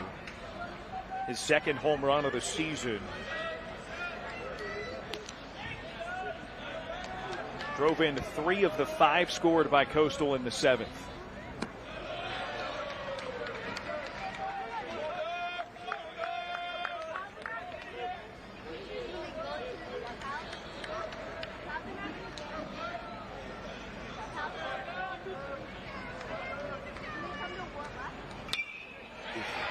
There's a drive into right, and it's down for a hit. The 3rd straight hit for Blake Barthol as well. They're at the corners with 1 away. He doesn't catch a clean barrel, but doesn't matter, man. That home run woke up Blake Barthol. This is that cutter in. He's way out in front. You see, just gets jammed up a little bit, but because he starts the swing early and he's sitting on that pitch, he does enough to just shoot it out in the right field.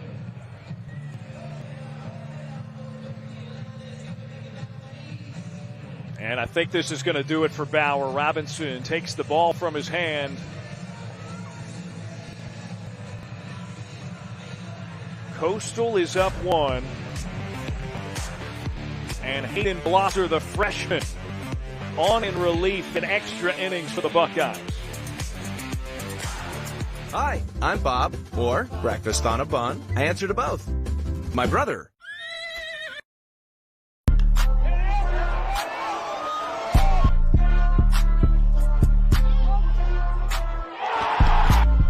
Ran up out of Lux when that's up the highest metric. The city just made it sweet, you could diabetic. They mouths were full of deceit. Let these cowards tell it. Walking New Orleans with the etiquette of LA yelling. Oh,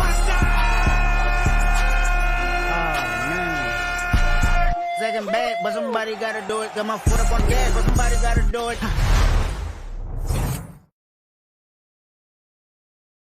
The University of Alabama Online, where legends log in. A tradition of excellence. Choose from over 100 affordable degree and certificate programs that fit your budget and schedule.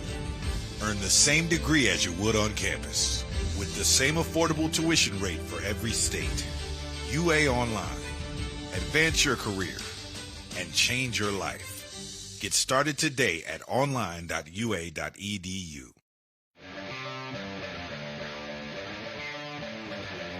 Well, after 3 2/3 thrown, Bauer's day is done. The book not quite closed because he's got a couple of runners on base he's responsible for. Hayden Blosser, the new arm for Ohio State, as he will face Colby Thorndike with shots on the corners.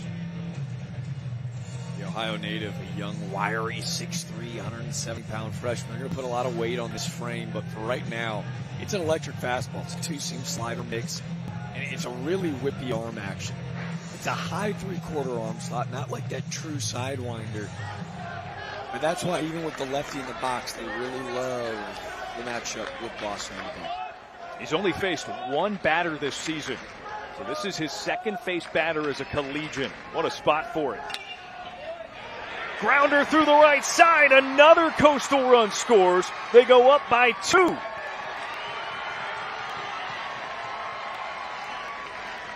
First pitch, Colby Thorndike does what he can with it and makes it 10-8. Defense in double play depth. Just a CNI single. Trying to put a ball in play is Thorndike. And a little deja vu. 3 singles in a row for the Shants. They are buzzing.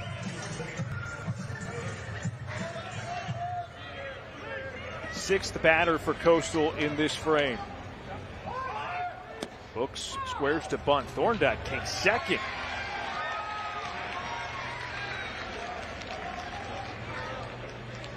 Coastal said, hey, Gamble, remember that little mid-major Gilly, remember Gilly ball? Well, first and third action, fake the bunt, take the bag. Coastal Ohio State to bring the defense in. Infield is in. Books looks at a strike. So it's 0-2. 5 batters have completed plate appearances for Coastal in this inning. 4 of them got hits. The other was a sac bunt. It's away from Gravelin. Runner takes off. Gravelin, great recovery, and delivers the throw to Blosser. I love the aggressiveness here, but I'm not sure if this baseball quite scrolls that far away from Gravelin. Blosser does a good job of not panicking, fielding position, getting to the plate, and delivering a perfect on-time throw from Gravelin. They're able to nail Barthol. Barthol does his best Michael Phelps impression, trying to swing around that tag, but your home plate umpire Chandler Durham in perfect position. They are taking another look at this.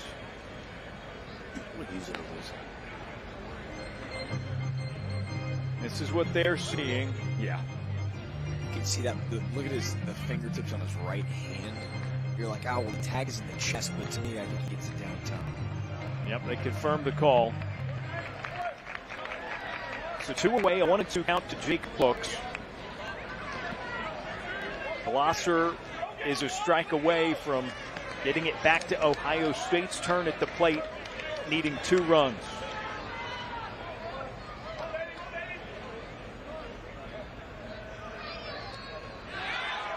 And that hit the batter. Otherwise, it looked like it was going to be another that escaped Gravelin and was going to lead to a run. So Books goes to first. Thorndike stays at third. And Walker Mitchell to the plate.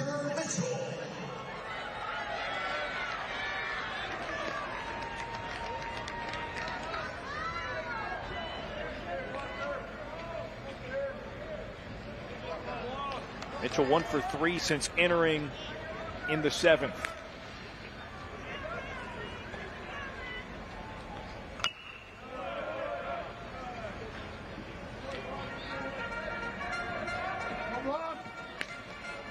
Seventh batter of the side for Coastal.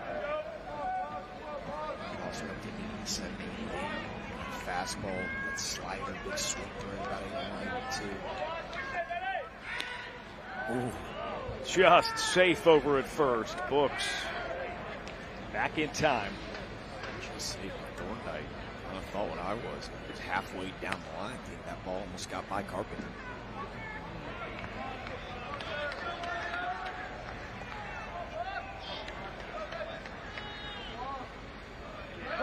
There goes Books, and it's another hit batter that will load the bases for the Chanticleer. I mentioned some of the metrics on the fastball slider mix, because when that slider is working, you're going to see a lot of right-handed hitters foul balls off their foot. But with that, Man, it's such an aggressive motion towards the plate that his front shoulder is flying open right now, and you're going to see that arm slot just get lower and lower and lower. And with that, you're going to see that arm side run right into the backside of a ton of right-handed hitters. Ty Barango being used as a pinch runner at first base as they're loaded for Freddie Rodriguez.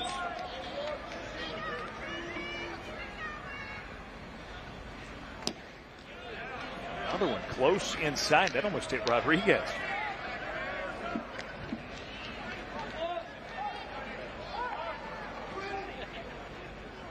Two strikeouts, 2 walks, and a fly ball tonight. Or today, rather, for Rodriguez. Skied up into the air, center field. Bussey, couple steps back. Side retired. And the Buckeyes will need 2 in the home half if they want to extend this one. 3 would walk it off.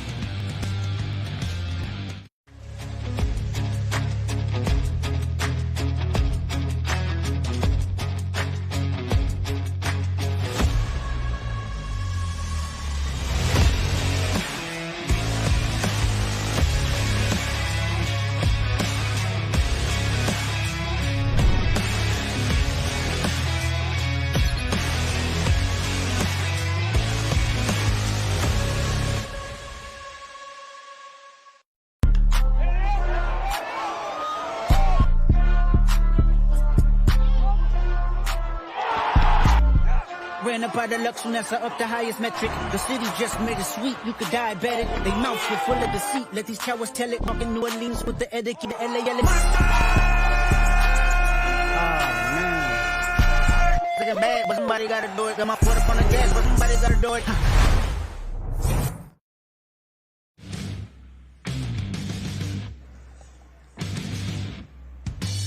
It's a 2-run lead for Coastal Carolina. Scott Doran will make his second appearance of the season. He went an inning, gave up a run on a hit, walked 1, struck 1 out. His only other time up this season. See a lot of moving pieces from the big physical freshman. 6'4", 222. Doran still searching for the first save of the season for the Coastal Carolina Chanticleers. They opted for the senior Ryan Lynch. The book now closed. 2 innings, 4 hits, 3 runs, 3 earned. I know he blows the save, but if he doesn't go out and mentally lock it back in for that 10th, Coastal Carolina without a shot to win it with a 2-run lead here in the 11th. Now a chance. The freshmen, they went senior. Now they go freshie. Try to close the door. He will see 8-9-1 in the Buckeyes order. They rallied for 3 in the 9th. That started with the 7th batter in the order. So the last time's up for Will Carpenter and Reggie Bussey. They singled.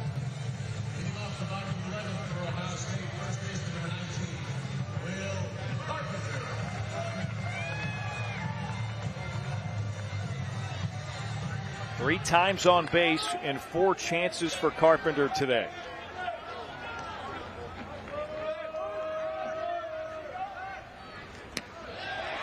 Big breaking ball in there for strike 1.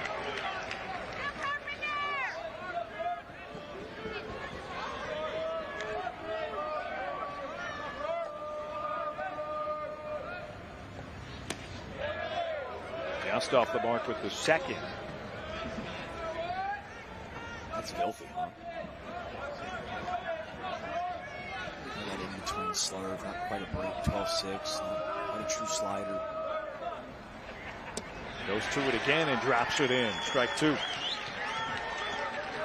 lot of feel with it as well.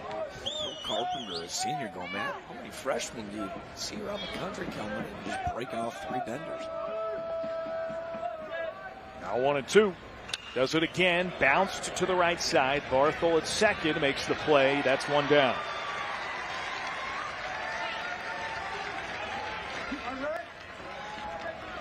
Doran coming in. We talked about it last night. 1 of 6 members of this Coastal Carolina team coming from the state of Pennsylvania. Barthel, another. They've recruited that state at an elite level. They feel like they found a pocket in the recruiting trails where they've come in and brought guys that are super productive. This is one of them. Played his high school baseball at William Penn Charter School. He's got the all-time strikeout leader with 142, 3-year letterman. The stuff you've seen so far, you start to understand why. Throws one straight for Reggie Bussey, who bunted for a single his last time up in the 9th.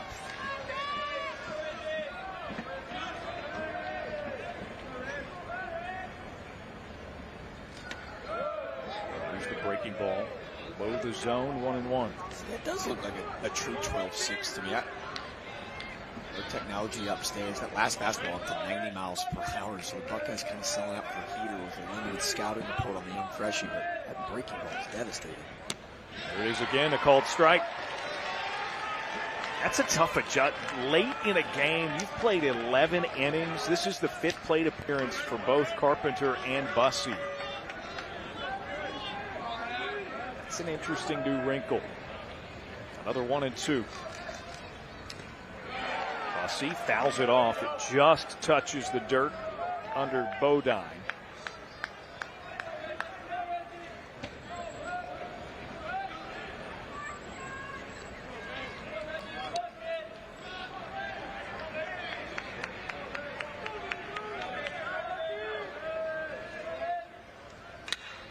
On the ground. 2 away. Coastal Carolina an out away from completing a comeback victory. I mean, they trailed 5-0 in a second.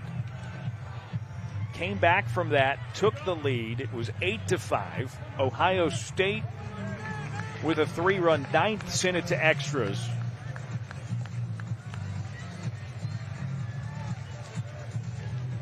But the freshman has to deal with Matthew Gravelin.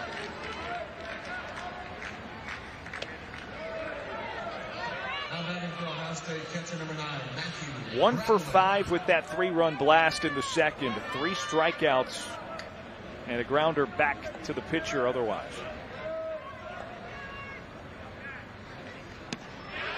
Big breaking ball.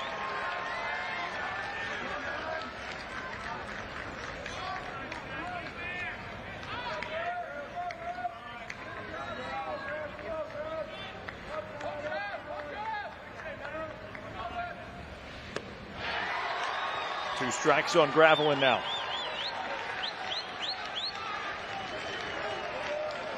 And 5-0 after the second inning. Man, what a statement win for Kevin Schnall and company if they can seal the deal.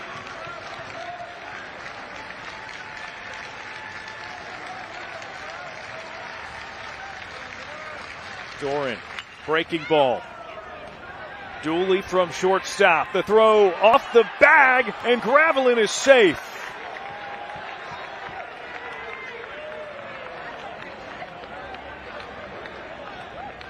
Thorndike believes he kept that toe on the bag, but remember, after the challenge just an inning ago, it was a use it or lose it. Boy, do they wish they had it in their back pocket now because they are out of challenges. And how good is our officiating? Not even close, right? Thought like maybe when that ball hit the back of the leather, he was able to get that toe back extended to the bag, but instead the Buckeyes with a little second life. Tyler Petterini drove in 3 and tied it to send it to extras in the 9th.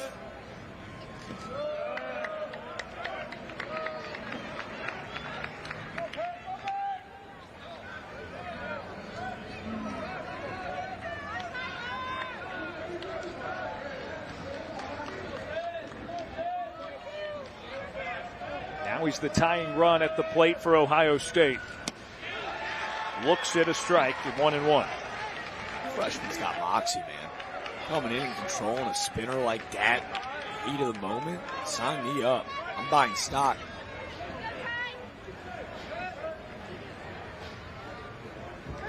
Petterini, easy take, 2 balls, 1 strike. Bodine's blocked everything today. He doesn't miss. He really doesn't miss.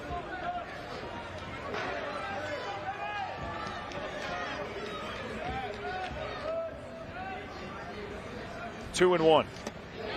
A wave through it by Petterini. Buckeyes again down to their final strike.